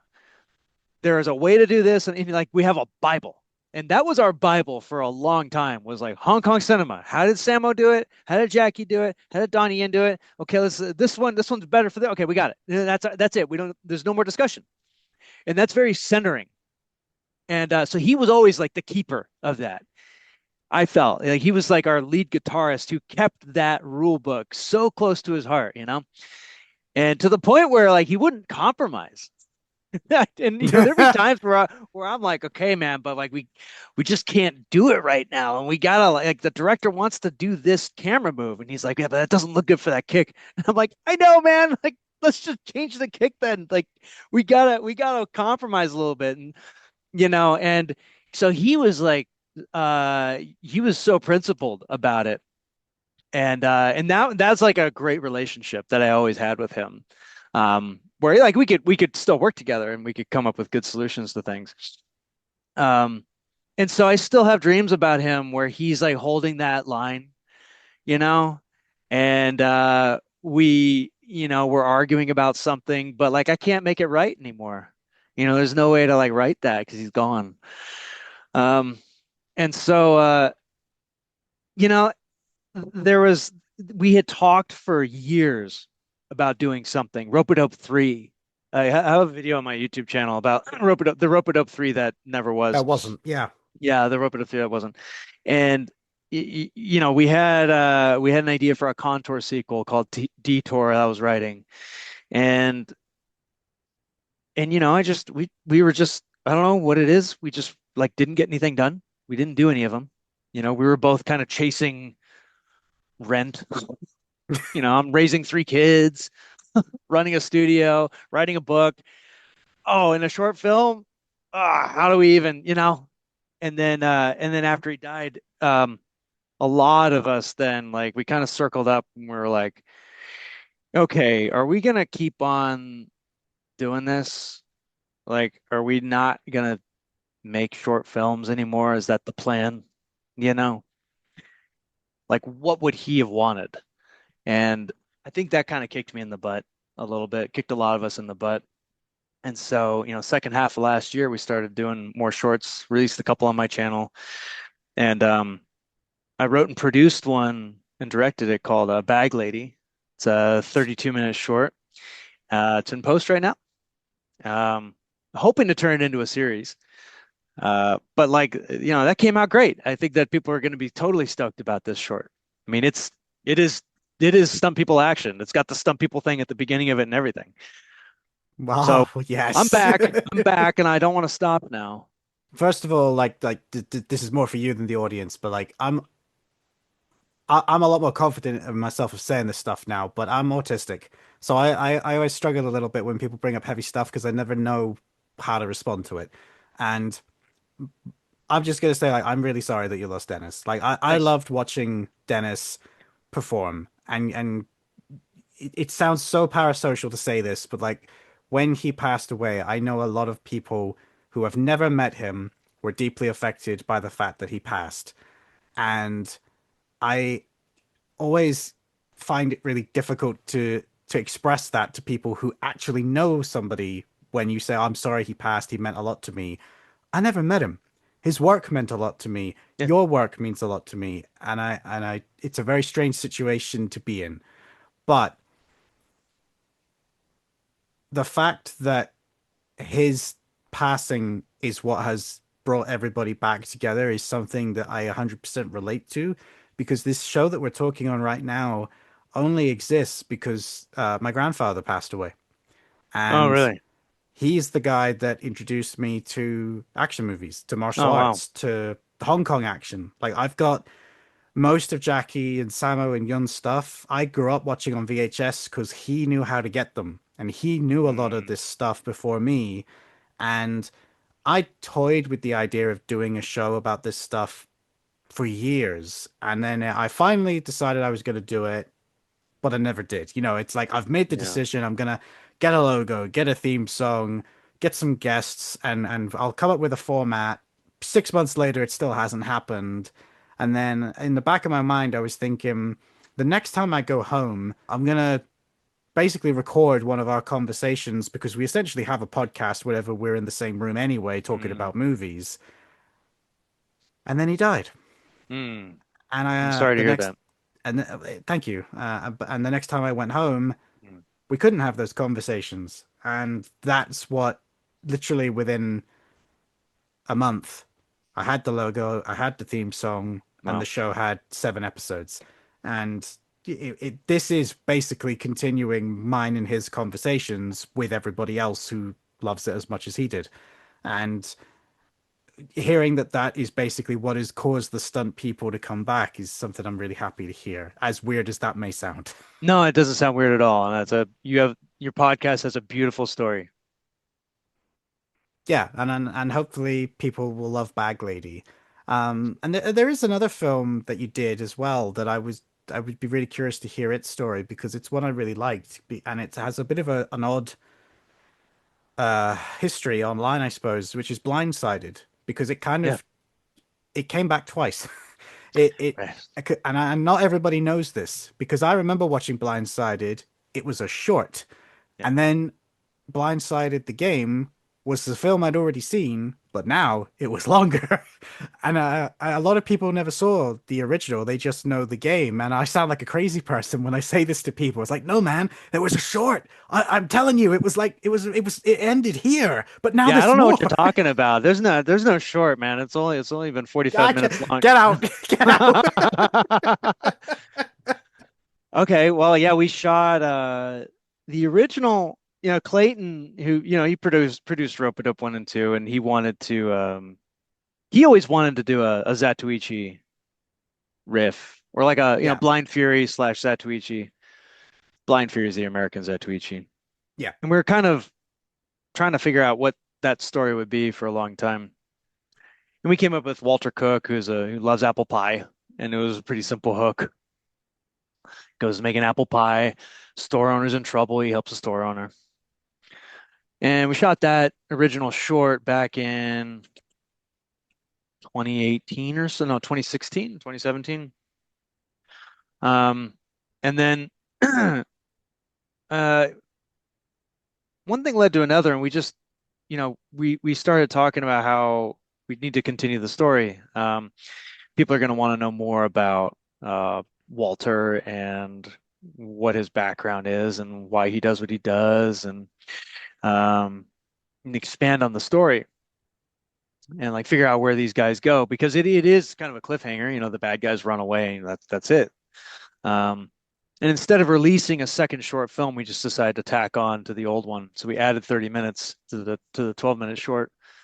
Shot that for a week. Had a producer come in with like a little bit of money, $10,000 budget. We put that online, and like that's like by far the most viral video I've ever put online. I think it's got 13 million views now. It gets endlessly copied on Facebook by various Indian users, and it's all over the place, and wrong aspect ratio and stuff. It's been dubbed into 3 different languages. There's a Russian version, there's an Italian version. It was a fun film. It was a hard film to make because we really wanted the production level we wanted it to look like a movie. And I think we pulled that off. But it was incredibly hard. Really tight schedule, a lot of coverage. We had a poker game in it that was like very involved poker game that sort of was a miracle that we even managed to finish it. There's a lot of stories about that movie. That is crazy. That the thing that you honed in on is the poker game, considering all of the martial arts, the moving through this exterior shots, and the bit that immediately sprung to mind is the poker game. So because martial arts are easy for now, like those fights are easy to do now. Right? Like I've done those so many times, but then we put this poker game. So every Zatoichi movie's got a gambling scene. You always have to have a gambling scene. So we wanted to do like an American, Texas Hold'em with poker chips, and we come up with a device where Walter can play cards, which is they have cards with Braille on them. So it made sense. And I wrote a poker game, and consulted with a friend of mine who used to play poker professionally, and made sure that all the tricks and everything were good. And then on the day, we had to do so much coverage of it. We had to stack the cards properly so that they were handed out in the right order. And there happened to be a card counter on set who was like who was a magician and card counter. Oh, okay. And he was able to, I think he owned one of the cameras. And he would take the cards and like rearrange them in the proper, like a Rubik's cube almost, and he'd have them ready to go for the next take. It's kind of a miracle that scene came together the way that it did. Yeah, I loved it. I mean, I enjoyed the original short, but I remember that the extended version very much did feel like a movie. Like it almost felt, from my memory, I haven't watched it for a while, but I remember thinking that it almost is struggling to contain itself in this short. It's almost like it wants to go longer and bigger, Yeah. Yeah, we wanted to make it bigger. It's just, it would have been a bit too much at the time. I think I had just had my second son. And so, well, who knows? Maybe we'll come back to that character someday. He is a fun character. So I'm aware of time, and I don't want to keep you forever, but during all of this, when did you decide to start writing not the book you're writing now, the currently already available book? You mean If These Fists Could Talk, a stuntman's unflinching take on violence, which is available on Amazon in paperback and ebook format? Yes, that one. So the impetus for that was I don't know. I wanted to, I had for years tried to come up with a theory of violence that was contained enough to present to just the layman. And because I've always been a little bit offended, I think, at the idea that that um, that violence is just this like animalistic thing that we do. Because when I design action, I'm designing violence.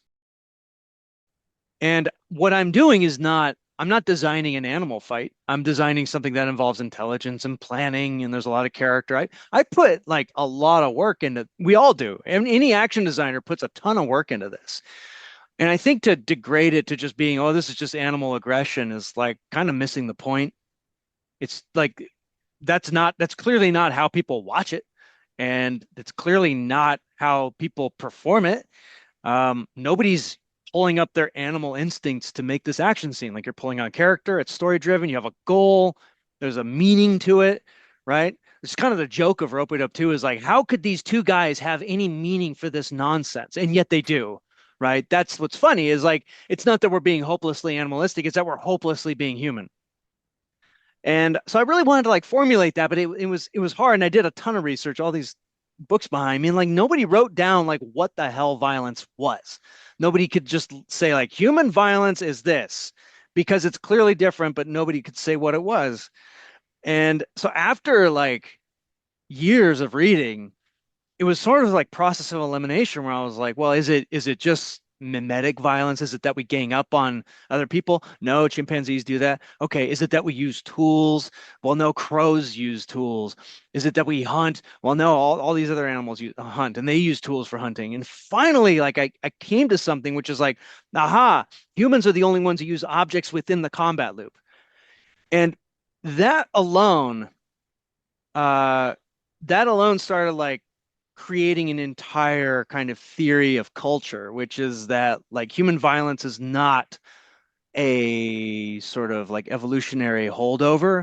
It's something that's entirely human. It's as human as language, it's as human as culture. And it might even be the same stuff. It's just kind of like you'd almost think of it like plumbing, right? Like you have a plumbing system. If you turn one dial, which is the hot, that's violence. But if you turn the cold dial, it turns into language, right? It's like the same stuff. Yeah. And so that was the basis of the book. When you were researching for the book, was that happening at the same time as when you would post like your long form essays? Because I'm assuming that you were finding stuff out and you wanted to share it with people and see what other people thought about it. And what was the responses that you got back from that content? Did it affect then what you put in the book, or was that happening at the same time, but they weren't affecting each other? Yes, to some extent. I mean, I think the average viewer is not really they're not really interested in the blog posts. They kind of want actually the average viewer on my YouTube channel just wants more Tekken, unfortunately. I think I'm slowly losing them. I'm losing like 100 subscribers every month, which means that I'm probably losing like 120 and gaining 20 or something like that, right? So I like to think that the people who like action talks and who like to talk about this stuff are coming, and the people who just want Tekken are going away. No offense, but I'm better than just doing Tekken. So stop asking. And so the what I was doing at the time, I was just kind of like using the blog as a way to process through these things. But I would also send those posts to like anthropology societies. I'm involved in like two of them, and I would do presentations at anthropology conferences.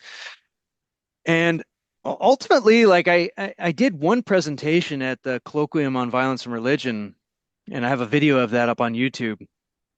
And it's a Girardian conference, and he was a specialist in violence. And I presented the hypothesis there, which is called the ROBA hypothesis. And it was a challenge to the hypothesis that is accepted by all the people at this conference, right? When the hypothesis they accept is that chimpanzee violence or primate violence eventually got to the point where it was so dangerous for people to engage, or hominids to engage in violence, that they had to sacrifice a human, right? And it was this kind of gradual kind of ramping up. And my hypothesis challenges that. I say, like, well, you would then have to hypothesize how people gradually started using objects in combat. You have to hypothesize that, because that is a sort of exclusive human property. That's like the simplest one to list. And nobody could actually refute this. And they were kind of silent on it. And I realized that, like, I'm probably not going to change any of their minds, but the fact that I've got a sort of hypothesis that they can't challenge, they can't falsify it yet. It is falsifiable. As soon as you find a chimp that's using objects within combat and they're reciprocating, then we've got something, then that's going to falsify what I'm saying, but we don't have that yet. So that's when I started writing it. And the book kind of just, I outlined the entire book on the flight back from that conference. And that's the book that you have now. Yeah, it's I know that you were in an anthropology society, so you'd like to think that people understand it, and I'm sure they did, but just for people listening, there is this common misconception. I see it all the time with science, where people talk about the theories that scientists have, and they often say, oh, it's just a theory. It's like, no, a scientific theory is not the same thing as someone saying, oh, I have a theory, because language is really frustrating and people use it wrong. The whole point of a scientific theory is that you have a theory and then you try and prove it wrong. The people who come up with a theory are the ones trying to prove it wrong, and if you can't prove it wrong, then there's a relatively good chance that that is how something works. And it's the same thing when we're talking about hypothesis for, like, your theory of violence, for example. You are looking for, how do I prove that my hypothesis is wrong? Other people, please give me examples of stuff that is incorrect. That is how we learn. That is how we develop these things. And I remember when I was listening to you, you were talking about violence, and I'm sorry, I can't remember where you said this, but something you said, it really got into my head, and it churned there, where you were saying that the way that humans do violence is different to animals. It's not animalistic. Quite often it's with intent. It's with our intelligence. It's with our emotions. Quite often it's cold. And I've always agreed with that. I've always disagreed with a lot of the way that violence is portrayed in movies and television, not because what they're showing is wrong, but it's always one-dimensional. It's someone loses control, or it's someone snaps, or it's the bad guy has to be a psychopath because there's no other way that they could inflict this level of violence. And it's like, I'm really sorry, but if you spend any time out in the world, you're going to learn real quick that that's just not true. Yeah. Some people can inflict horrific levels of violence and sleep like a baby 5 minutes afterwards, and they're not psychopaths. They have emotions. They have a full range and complicated lives and family members. They're just able to go, these two things don't conflate. Yeah. And I found it really interesting when you started posting these things, because I thought you were saying the things I was thinking, but you actually took the time to do the research. Yeah, and the research, like you said, it's kind of just been this 7-year-long process of elimination where I'm just trying to find evidence that I'm wrong. And I would say 80% of what I read is stuff I strongly disagree with. And I read it because people say, like, well, have you read this? Like, you might refute your hypothesis, so I'll read it and I'll find nothing, or I'll find something and I'll hone. Right? That's kind of the process. Because ultimately all I'm saying is that, like, humans are different. This is not terribly controversial, but humans are different. We have nukes, animals don't. Right? Humans have space stations, animals don't. This is not controversial, right? And I'm not making some kind of, moral claim that humans are better. I'm just saying we're different. And to say that humans are just animals, I think it really, first of all, I think that actually disguises violence, and that's dangerous. But we can't ignore the fact that violence is it's a religious matter for a lot of people. It's not something that they don't think about. Like you said, it's not just that people snap and they get violent. No, they have reasons for what they do. They have a religious motive that'll allow them to murder somebody on the street, and go home and think they did God's work. Like that is the case with practically everybody. And this is not something that we can just wish away by calling it primate aggression. It has to be taken very seriously. And that's why I make it a uniquely human thing. Yeah. And I feel like the other danger that happens a lot is if somebody does do exactly what you just described, everybody is very quick to go, well, they have mental health issues. Maybe they do, maybe they don't, but that's not the cause of what's happened. It's dangerous to just immediately write it off and say, well, this is isolated because they were a very sick person. Okay, but it keeps happening in a lot of places around the world. And like you said, humans are different. Every other species on the planet, wherever their habitat is, they go, okay, this is us. We live here now. We'll adapt. We went, I don't really like this. Let's invent a way to bulldoze it, smash it to pieces, make it how we would like it, and make everything bend around us. And then we're surprised that that blends into the idea of violence. It's like it's the same principle. We don't like how X person does something. How do we break them so that they change to our way of view? I'm reading this fascinating book right now because Venezuela's in the news, so I decided I'd read a little bit of Venezuelan anthropology. It's called Yanomam. I think it's Yanomama. I don't know how you say that. I don't either, but yeah, that's the last days of Eden by Napoleon Chagnon, and there's the Yanomamo are I guess infamous for being extremely hostile to each other. Intertribal warfare is very very expensive on a human capital level. And Steven Pinker wrote about them in The Better Angels Among Us. And I think it was in his book where he said that the homicide count per thousand is higher among the Yanomamo than it was during World War II. And so the Yanomamo also consider themselves different. They have different terms for, of the jungle and of culture. They have like two different domains, and they do believe that they are also different. They also carve out the landscape so that they could have their village. And they see intertribal violence as like an economy. It's an economic exchange to them. It's like anything involving the economy. That's why I call violence sort of like the first economy, or even the first religion. The first payment was probably in blood. And that's just not what you see in the animal world, because in the animal world, you have a system of hierarchies and combat systems that's basically stable. You can maintain that forever. Call it survival of the fittest, whatever you want to call it. The alpha wins, and that alpha's genes gets passed on, whatever. With humans, it's like you just don't find that, because human homicide rates are actually incredibly, or I should say, human combat rates are actually incredibly low because homicide is so high.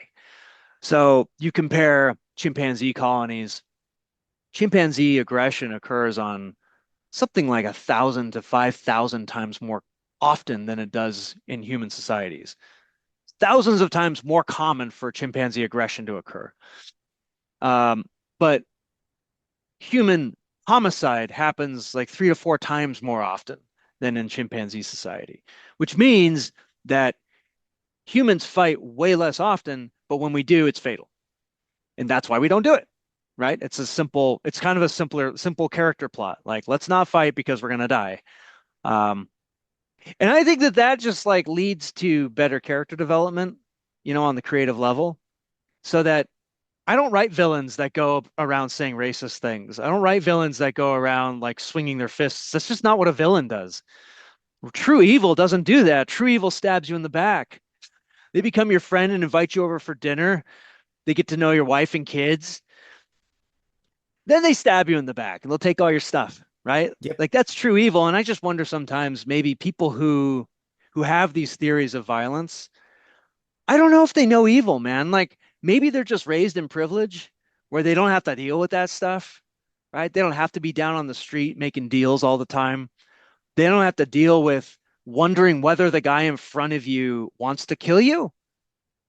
They don't think about that too much. They've got like they're like too high up in Yeah. the skyscraper for that. They're at a university. They're sort of insulated. And like the more insulated you are from it, I don't know, the more you think that it's like some distant like ape thing. And then when you look at people doing it on the ground, like one of my least favorite quotes is Neil deGrasse Tyson, who said, well, if we could all just go up into space, we'd have a cosmic perspective and we would think that war is like not necessary anymore. It's like, well, you could not be more elitist than that, right? Like you could not be more elitist than that. I think you just need to speak the language of people, and people speak the language of violence. And that's what I try and do. Yeah. Yeah. I mean, there was a comedian who had a joke that was anything but a joke of over here in the UK, and it's been said before, but I think it still bears repeating. It's a very long joke. I'm going to shorten it, but basically, he was talking about how communities form and communities become culture, and he was basically saying, like in the UK, for example, you have regional differences, and people don't get along. Like say there's a bunch of southerners from different counties. They're not going to get along until a northerner comes along, and then suddenly they're all on the same side. And they're not going to get along until somebody from Scotland comes along, Right. and then suddenly they're all English. And he kept going and going Right. and going, and Right. he said the Right. only way, the genuine only way that people will ever get along is when we meet aliens. Because once an alien lands, we'll stop worrying about which country we're in. We're all human. Suddenly, we have a new target to all rally against. That is Right. the only way people will ever forget their own differences and their own, not necessarily petty, but the problems that cause us Yeah. to constantly have conflict. We need a unified target to go up against instead. Then Yeah. suddenly we'll all find a way to be friends. Yeah. I mean, that is kind of like there is a messianic kind of hope for an alien to come. I think there's two reasons for that too. One is for the reason you just said, but also, on the flip side of that too, I think people are looking for some kind of external mediator because tensions are so high on Earth. They want some kind of League of Nations to descend on us, but it's not going to come from within anymore, clearly. So it has to come from without. And this kind of alien super intelligent species would sort of fulfill that task. And we've been waiting for 80 years now for this alien to come to Earth, and they're just not coming. And of course, there's all these theories too. Like there's an entire book series, The Three Body Problem, is about like why they haven't come, right? And it claims to be it claims to be an atheist book series, but at the same time, it concocts kind of a religion around it, and you can't help. And this is why I think that ultimately. Um, everybody is sort of hoping for some kind of religious resolution to conflict. And that's just been the case ever since, whether you're talking to tribal people or the United Nations, everybody wants this to resolve itself somehow. And because it can't resolve itself through violence, we just can't do it because animals do that. Like if an animal wants to resolve tension, it just does combat. It's very simple. But Yeah. humans can't do it because our combat is contagious and it escalates to extremes. So we all kind Yes. of know in like inherently that the minute somebody throws a punch, then escalation is like imminent. And how are we going to stop that, right? How are we going to put it? So we put a ring around it. We let people fight in a boxing ring, right? Or we even let people have shootouts in third world countries because like the nations that are in control are like, they got their fingers on red buttons, but at least we can let people shoot each other down here. We'll let that happen because we know that they can't get to the red buttons. So that's something that we do is we draw fences around violence to keep it from expanding outward because animals just don't have that issue. It also going back to the film world and games as well. Something that I'm a big fan of, like tokusatsu shows. Obviously, I said at the beginning I was listening to this book on Power Rangers guy, but Japanese media, which you referenced earlier, there has always been this sort of Western issue with how Japan portrays violence. And even to this day, people often make the joke of like, why do they give their opponent time to do whatever it is that they're doing? And even now, I still see people get this wrong, where they're like, "Oh, this wouldn't happen in real life because they just get jumped. They wouldn't stand there and let them finish their big speech or get ready." And it's like, Yeah, but this is a reference to Japanese culture. Yeah. The ideal that when Yeah. samurai would duel, that's exactly what they would do. They would Totally. have honorable combat, one on one, even if there was big groups. They'd much rather just settle it with 1v1. And Yes. that is also why when they made not Yotei, the other one, Tsushima? the Tsushima? Tsushima, yes. And they were doing it about the invasion of the Mongol horde, Hmm. which actually happened, which again a lot of people didn't realize, is that was such a good example of cultures not understanding each other because the samurai couldn't understand why the Mongols wouldn't let them do that. Right. The Mongols were Right. just like, "Are you an idiot? There's more of us Yeah. than there are of you. We're just gonna mob you to death." Yeah. Yeah. I mean, you have the same story with like, the chivalrous Europeans fighting against Arabs, during the Crusades, and that Europeans actually ended up taking some of like the Arab tactics, like Yes. like slash and retreat. That was just like unheard of, right? But then as soon as you have that kind of skirmish, you end up like kind of mirroring each other anyway. And then they took that back to Spain and to the Americas too. Probably without that, Cortez wouldn't have beat the Aztecs, right? And like the Aztecs would still have Mexico, the Inca would still have South America. But what's interesting about Japan is that, they actually had the chance to become like Mongols. They had firearms in the Yeah. 16th century, and they got them from the Portuguese, and they had them for like 80 years. And then there was this one point when, like, the samurai would go up and he'd announce, right? He'd go to the champion would go to the front of the fight line, the front line, and he would raise his sword up and he'd say, "I'm such and such from such and such family." You do the announcement, right? And normally, then the champion on the other side does the same thing, and yeah, you're gonna have the duel. But instead, they just shot him, and like they were like, "You can't do that."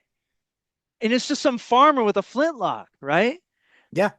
And they're like, "You can't do that." And so the shogun realized that you're going to lose that cultural element. That same thing in tokusatsu, when they stand there and announce themselves, we're going to lose that, and we're never going to have Sentai if we allow these rifles to permeate Japanese culture. And so he outlawed them. Essentially, it was a slow process of like, overregulation, centralizing, and then like wiping out firearms. They didn't have firearms for 200 years. Yeah, and that also, because again, this always surprises people because like there's several massive museums here that have huge Japanese sections, but also there's lots of people who are interested in like ninjas, and there's so much wrong, for want of a better way of putting it, about how ninjas are portrayed in anything. Even Japanese media is guilty of Right. this because they know people want what's popularized about them. But one of my favorite things ever is so many people when they picture a ninja in their head, it's a guy with a sword, it's a guy throwing shurikens, it's a ninja, it's a master of stealth. They move through the shadows. Yeah, do you want to know what most of the historical paintings of a ninja are? It's a guy with a sniper rifle sitting on a hill waiting for their target to come into view. And most people go, they didn't have rifles back then. You're right, because they were outlawed. Do you want to know who didn't care about what was being outlawed? Right. An assassin, a ninja. Fascinating. They, Fascinating. I didn't know that. That's some great trivia. yeah, yeah. Not all of them. A lot of them did use more traditional weapons, but there was a specific clan of ninja that very quickly realized, if we just quietly got into a position and used a rifle, this is Wow. way less dangerous to us than having to try and get inside a keep and, do it the old-fashioned way. And And they wouldn't even know what the hell hit them no, because, nobody really knew firearms after a certain point. They thought that, I don't know, they must have thought they were magic sticks or something. But then you suddenly have a hole in yourself. well, You what have you've just a said myth around that. What you've just said is exactly why there are so many myths about the ninja because Yeah, nobody knew what was happening. that Whether makes it's perfect sense. it's the same with like when people say, "Oh, they could run across water or they could climb walls." Well, technically, yes, they could, but it was because they had the knowledge of the land. They Right. pre-set stuff up. They weren't actually doing that. Right. But if you were just a random Yeah. guy Yeah. at night, you that's all you saw. I Yeah. love stuff like that, like how all That's these myths fantastic. develop. That's fantastic. Yeah, I mean, China's got those too. China's got myths of animal styles and whatnot. I don't think I talked about it in the book, but I have a an article I wrote called Kin and Caliber, where I start to get into how the myth of Chinese totemism kind of became a martial arts myth, largely, I think, due to Western influence, by the way, and also just like a need to compete on on an international level, especially when Europeans were invading China so much in the, mid 19th century. And so many myths now are sort of built up as a result of that, that I think are fascinating, but I get quite a bit of pushback from like Chinese martial arts enthusiasts who say like, "Are you actually saying that they didn't learn to fight like a praying mantis by watching a praying mantis? Is that what you're saying?" And it's like, well, that would make a pretty unique situation in China. What I'm saying is that Chinese martial arts and Chinese, religion and totemism went along the same trajectory as every other society. They just didn't get cut off. That was the only difference. Every other society did by, colonialism and whatnot. I mean, Michael Jai White put in one of his more recent movies. There's a scene where he is literally lecturing an Asian guy that all Chinese martial arts was stolen from Africa and African styles. So, I don't think you're the one that they're currently mad at. I haven't heard that theory. That's an interesting one. I'm pretty sure it's in Trouble Man where someone says something about how wrong it is for the black guy to be doing martial arts, and he's like, well, if you want to go into that argument, maybe you should look at the history of your own styles because you nicked them from us. And he rattles off all this stuff, and yeah, I had heard it before, but I'd never heard it like shortened down and put into a film for entertainment value before. But you hear stuff like this all the time. Like, I remember being really fascinated by Genghis Khan for a period of time, and I was really curious as to when you look at where he went, and he went everywhere. Why didn't he have such success in Europe? And the answer is because the very thing that made Genghis Khan so unstoppable, which was his mounted archers, when he got to the Germanic lands, he met knights on horseback in heavy Right, armor, and they right, went, "Oh, this is cute. We've been doing this for years." right. And he was like, "Yeah, we're not going there." Yeah, they'd already fought the Arabs. That's what I'm saying. Yeah, exactly. It's all of this violence in history. It all links back to itself. You can't look. I don't think you can look at any culture and go, "This is 100% yours," because so much Right. of what we develop comes from conflict with somebody else. Yeah. It's that really depressing line in MASH where they're talking about how they are healing not healing, sorry, they're talking about how they're fixing wounds in surgery, and they say to one of the other guys like, nothing progresses us faster than war. Hmm. Most of our techniques that we use came from the previous war, and we're inventing new stuff now because we have to deal with such horrific injuries to fix it. And Yeah. it will massively improve and develop the medical industry, but it happened because lots of people were dying and getting horrific injuries. Yeah.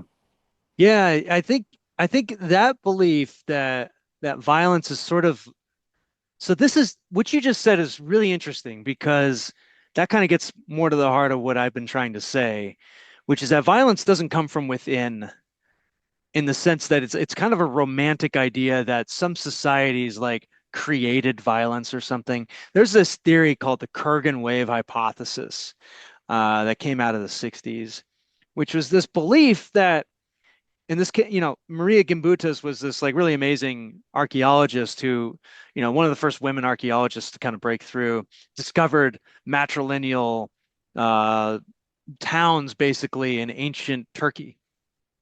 And it's sort of, it kind of shined a light on the fact that like Neolithic Europe was much more matrilineal, and they had goddess worship and all that. And it really like kicked off a big kind of craze in the 60s. But one of her theories was that the reason that she believed that they were just not violent because they were matrilineal, right? She believed this. Ah, And it's right. like, okay, right, okay, let's keep going. So she said the reason that they became violent was because there was a patrilineal wave of Kurgans from the east, which I think is like kind of code for like Semitic people, which is code for Jews and Arabs, right? Came from the east and brought their violence and like turned Europe violent and turned it into turned it into a patriarchy. It's like, okay, I can kind of accept that, these patrilineal groups came west, but like, so where'd they get that from? Did they invent that because they were bad guys? And again, like you kind of get back to bad Hollywood writing, which is like which is that like the bully is just a bad guy because he's a bad guy, rather Yep. than he's a bad guy because his dad abuses him every night and he has to take that out on a kid at the playground, right? See, it's interesting because the area of the UK where I'm from is Cornwall, and most people probably know that by a different name, which is Camelot. And I'm going to get some flack from some historians with that, but that From the is what Southerners. Cornwall. No, no, no. You can't get any further south than Cornwall. It is literally where Land's End is, and but Wales is also like Wales and Cornwall. Depending on which version of the Camelot myth, both places have claims to it. But Cornwall Right. is literally what Camelot turned into in terms of like language. I'm not saying that it's genuinely where Camelot was, but the history of this section of land, regardless of what it was called, we have been invaded by pretty much everyone. The Romans came Yep. to England through us, the Vikings, the Vikings, the Danish, the French. Yep. Norse. Yep. We have Anglo-Saxons here. We have places here that were like pirates literally used to use us as a base because we're so like basically just in Right. water. There's Right. Shipwreck Cove, and the reason why I'm bringing all that up is the people that already lived here have kind of always been a mix of people because they've had so many people Right. invade us and live here and move here, and but at no point did the people that live here suddenly become master warriors who are amazing at fighting off invaders. Quite the opposite. I think a lot of the people that lived here realized that actually fighting them off is a waste of time because in 10 years a different country is going to invade us. And it's really interesting because it kind of is the opposite of what that theory that you just said is like it didn't it we didn't become super violent in response to all of this violence that kept being done to us. We just Yeah. fixed it and went back to farming for That's better or for interesting. worse. Is that kind of the origin of English common law? Is that sort of mishmash of every, because they're going to bring their legal systems in. We're like way off topic, but I love this We stuff. are. Is that how the sort of like, because English common law is like everywhere now, and I just wonder, I don't know if you know anything about that, if it's because of that kind of amalgamation of all these different cultures. Well, the really weird thing is that depending on where you go in the UK, the cultures are incredibly different because, like London itself, because of the River Thames, I know that was attacked and invaded by like Danes and European ships a lot and raided. But obviously, as it built up, that became harder and harder. But a lot of the other northern cities didn't suffer that anywhere near as much because they were much harder to get to. Whereas Right. like Cornwall and Wales, they have these massive water Mm, vulnerabilities, I guess, but they're right. also protected by cliffs. So I Mm, think English common law did somewhat develop from that, but it was also the fact that because of the weird way that the island is with England, Scotland, and Wales, I think we already had a lot of that. We had a lot of laws that weren't law, is my understanding. Because like one of the things that I always like, we're gonna get really off topic now, but like the anti-slavery acts that we did to everybody else to get rid of slavery, technically was already a law in England before it was actually a law, because it was a decree from a king who made it as an offhand remark that he didn't he was a horrible person, but one of the few things he actually didn't like was slavery. So he was like, no man in England shall be a slave. That's as much thought as he put into it, but because the king said it, Well, that's law. that's law. But it wasn't actually a written law until Right. a couple hundred years later, I think. Right. And when that was written into law, that's when other stuff happened and military action happened to make it true. But it was just, it's so weird, like what you're saying with all these different cultures. There are so many laws that were technically laws, but they weren't written down, so they were really difficult to enforce. It's the same as Yeah. like the dictionary. Sure. There was like 7 different dictionaries all going around at the same time trying to argue that they were the correct spelling of words, because Right. if you were in the north or the south, completely different spellings, because no one Yeah. knew how to spell. It's Right. such a weird Yeah. thing. Fascinating. Yeah, Yeah, sorry, I love this I stuff. took us away from. That's okay. Oh, No, go on. I would love your thoughts on Kid and Caliber. I'll send you the link. Yeah, please do, please do. I've made a note of that other book that you were just mentioning as well, the Yamamoto one. Yeah. Um, okay. Where do we go Sorry, from here?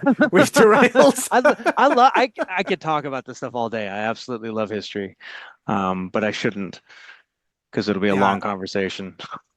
I'm happy to whenever, but yes, for the sake of this podcast, I know people will find that interesting, so I'm leaving it all in. Great. But I suppose I have 2 questions, and one you won't be able to answer, but I'm just curious what your thoughts are. But like the first and most obvious question is, going forward, do you think that short films are going to continue to be something that you're always going to be doing now?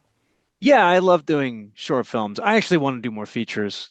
I really do. I really want to Aha. try my hand at. I really want to go back to that. We shot Bag Lady, 30-minute short film, with a lot of action. We shot it in 7 days. I know it. I know what we're capable of. We've got a good team, and it's been a while since I've moved. I live in Las Vegas now. It's where the studio is, and I've sort of built up a team of talent and production while I've been here, and we've got a really good team here. I'm confident we could do a feature. And I love doing shorts. I think that they're, great ways to kind of exercise, whatever. I don't know. It's just, it's different now because I have to juggle my mocap schedule. I'm a dad, you know. Yeah. It's, it's very different now. But I am planning on putting way more effort now into, if not shorts, features. Well, that was going to be my second question, but I didn't think you'd actually have an answer. If you were planning on trying to do a feature again, and I suppose like from a from my perspective, would you try crowdfunding again, or do you think it would be something that you would steer away from? Crowdfunding is really difficult It is. because it's so time intensive. If I don't have to, I won't.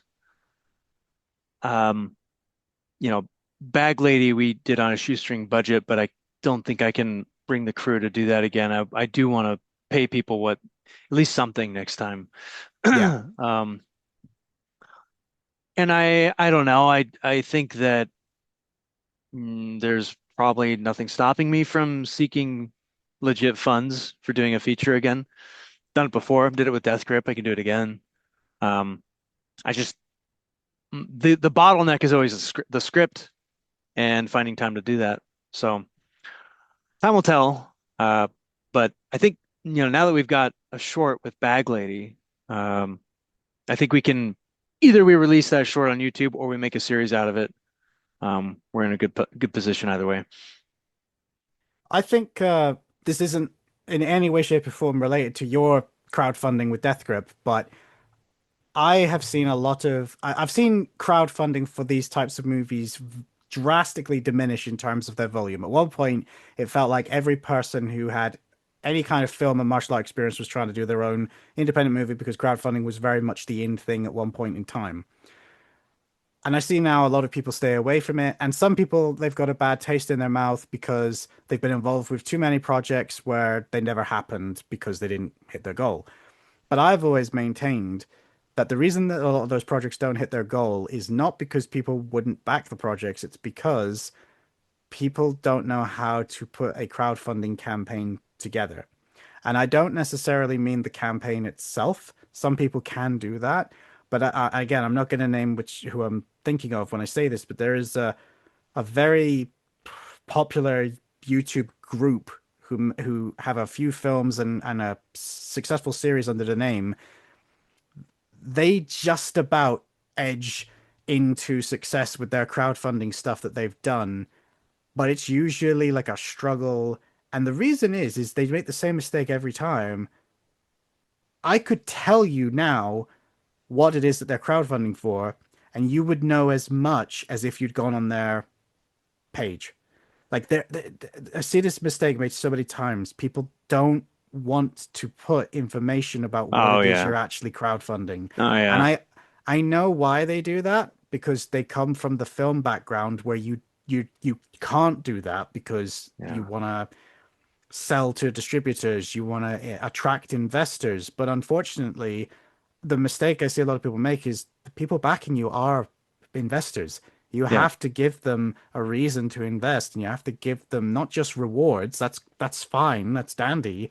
But the main reason that people are going to back your project is because they want to feel like they're involved. And in order to do that, you need to actually tell them what the movie's about, who's in it, and what it's going to look like. After that, it's up to you. But so your campaign, I distinctly remember, was great because it was huge in terms of the information it presented, and you had a lot of behind the scenes stuff. Like I mentioned, a lot of the stuff we were talking about was stuff that went on that campaign and then later went to YouTube. But I see so many people they put it up and they go, yeah, we want to make something cool. You know us, trust us, give us money. Yeah. And funnily enough, it doesn't work. Yeah. I can't imagine that working. When we were doing Bag Lady, I told everybody, like, post as much as you can about this. There are no secrets here. Like, doesn't matter to me. Post spoilers. I don't care. People are gonna watch it, you know?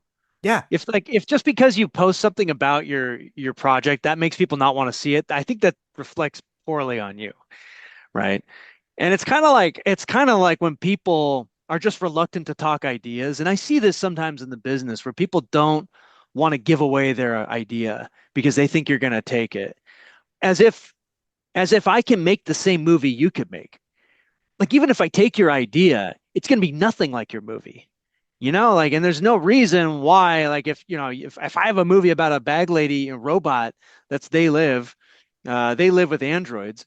If Hollywood goes and does that, that's fine. That's great. Like, I've got another take on that. Like, this idea that, like, ideas are sacred, but, like, all ideas are borrowed, man. So give away the intel, man. People love imagining too what it might look like. Your project, they love imagining it, and then they want to see it come to life. Exactly. I actually have had this with both Johnny Young Bosch and Steve Wang, because Steve Wang did this show a little while ago, and I've spoken with Johnny on and off over the years through social media, and then he has a film that he shot and finished and completed back in like 2011 called Love Like Bullets. I have been pestering him to release it ever since. And I remember the last time when he answered me and said, that is genuinely finished. Like, I could just put it online somehow, but it's very, very similar to another movie that came out. And I'm worried that people will just think we copied them. And I'm like, I don't think anybody will care. But I know that people would love to see a finished movie that you actually made.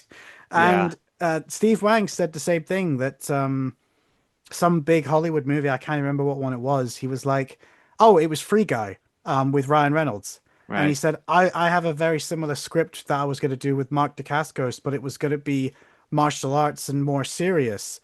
So I guess I'm never going to do that now. And why? You just said it's more serious with martial arts, but you're right. a lot of people who work in the industry do seem to have that idea, and I don't know why, because there's so many movies that, like you said, they are all basically variations of the same idea, Yeah. and they still make money. Yeah, imagine somebody coming to Christopher Nolan and saying, "Hey, did you know that Homer already wrote the Odyssey? You can't release the Odyssey. That's already been written. Why don't you make a new movie?" Yeah, and by the way, did you know that several people had already made Batman? Like, why are you bothering? Yeah. Yeah, Batman's been done, man. Find something more original. Yeah, I That's swear funny, actually. there's nothing more creatively stifling than trying to be original. Nothing. I've actually got the Iliad and the Odyssey, like a fancy hardback that I got for Christmas right over there. So it's funny that that trailer then came out like right after I got it. Yeah, I have one too. I just haven't finished it. It's a hard read. I haven't gotten through Iliad yet. Yeah, it is a hard read, but I'm looking forward to it. And then Plato's Republic after that, I think. But That's a hard read too. it is. But I've read them before. It's just can I read still do it all these years later? Yeah, But yeah. And do you think if you did do another feature, you'd grab some of the old faces back? I think so. Yeah, I'd get who I could.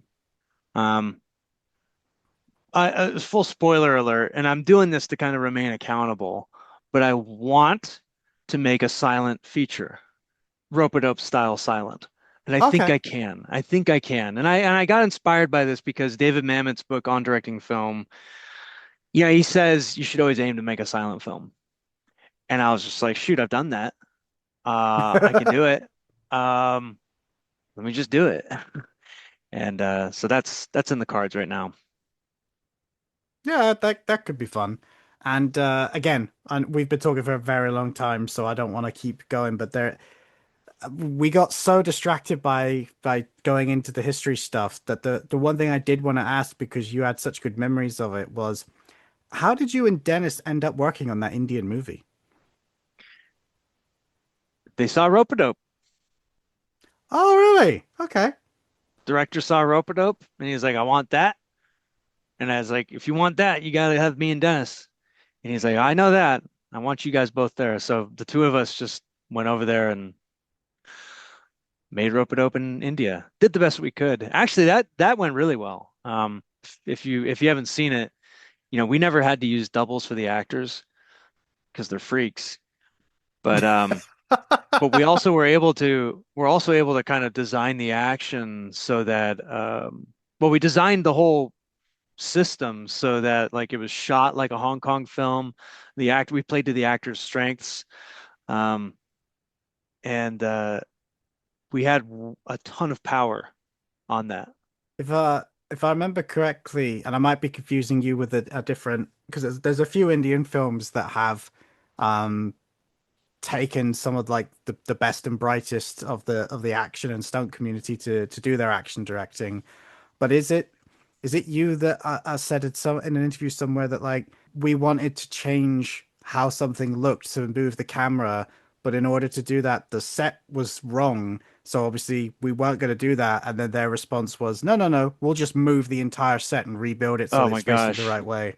Yeah, because we were shooting it piecemeal like rope-a-dope, as if there's no lighting.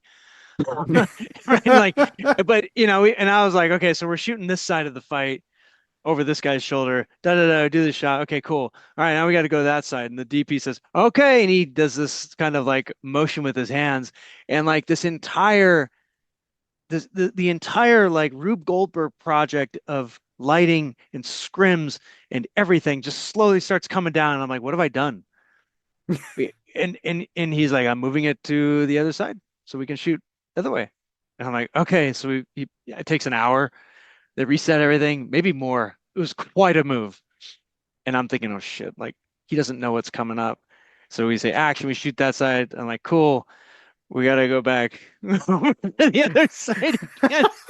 He goes, okay. And so I redid the shot list so that we shot, all shots from this side, 1, 3, 5, 7, 9, all the odds. And then we Yeah. went to that side, 2, 4, 6. Yeah, which was, a little bit confusing for the talent, but they're smart. Like The talent that was on that where they were super sharp. Indian Indian action stars are kind of a different breed. They're very they're very well trained. I interviewed Lee Whitaker about this because I was asking him like we had amazing stars, and actually like a lot of the stars in India are like really amazing. Like Tiger Shroff has all the makings of any action star. Yeah. What is up with that? And he's like, well, they're trained since birth, man. They're trained in archery, they're trained in horseback, they're trained in fighting and fencing. They do it all. The stunt guys are like farmers. They just come in, you hit them. It's not that they have good technique, it's that they hit the ground. That's what a stuntman in India is. Yeah. Yeah, no, I was introduced to it by a fellow critic and friend, Matthew Essery. On this show, we did Master, and then I've carried it on, and we've done quite a few Indian episodes since. And then obviously RRR came out, and that was a huge success, and suddenly everybody wanted to watch Indian cinema for a bit. And the amount of skills that all of the leads of these films have is insane. Like they're all fantastic athletes, Hmm. musicians, dancers, whatever it is, they will have done it at some point, and they might not necessarily be the best in inverted commas, but they could do it to such a degree that they look like they are when Yeah, they're being filmed. And it's my dad even made a comment of like they're basically what we used to produce. They're the all-round entertainers. They can yeah, do everything well enough that it's impressive. yeah, It's they're not trying to master just one skill. They're good at everything. And yeah, you don't see that a lot anymore on our side of the pond, I guess. yeah. They're the Gene Kellys. Yeah, yeah, exactly. Anyway, I think a 2 hour and 25 podcast is probably long enough. Pretty good. So yeah, no, so thank you uh for coming on. And for those listening, is there a place people can find you if they want to read your stuff or chat about whatever it is you're up to now? Yeah, you can go to ericjacobus.com. My blog is there. My book is on Amazon, If These Fists Could Talk. I have a YouTube channel at Eric Jacobus Official. I'm on X as the Eric Jacobus. I have a Discord also, and I have links. I have a link to the Discord all over the place, where that's kind of like the Stunt People Forum 2.0, as I call it now. And I'm easy to find, man.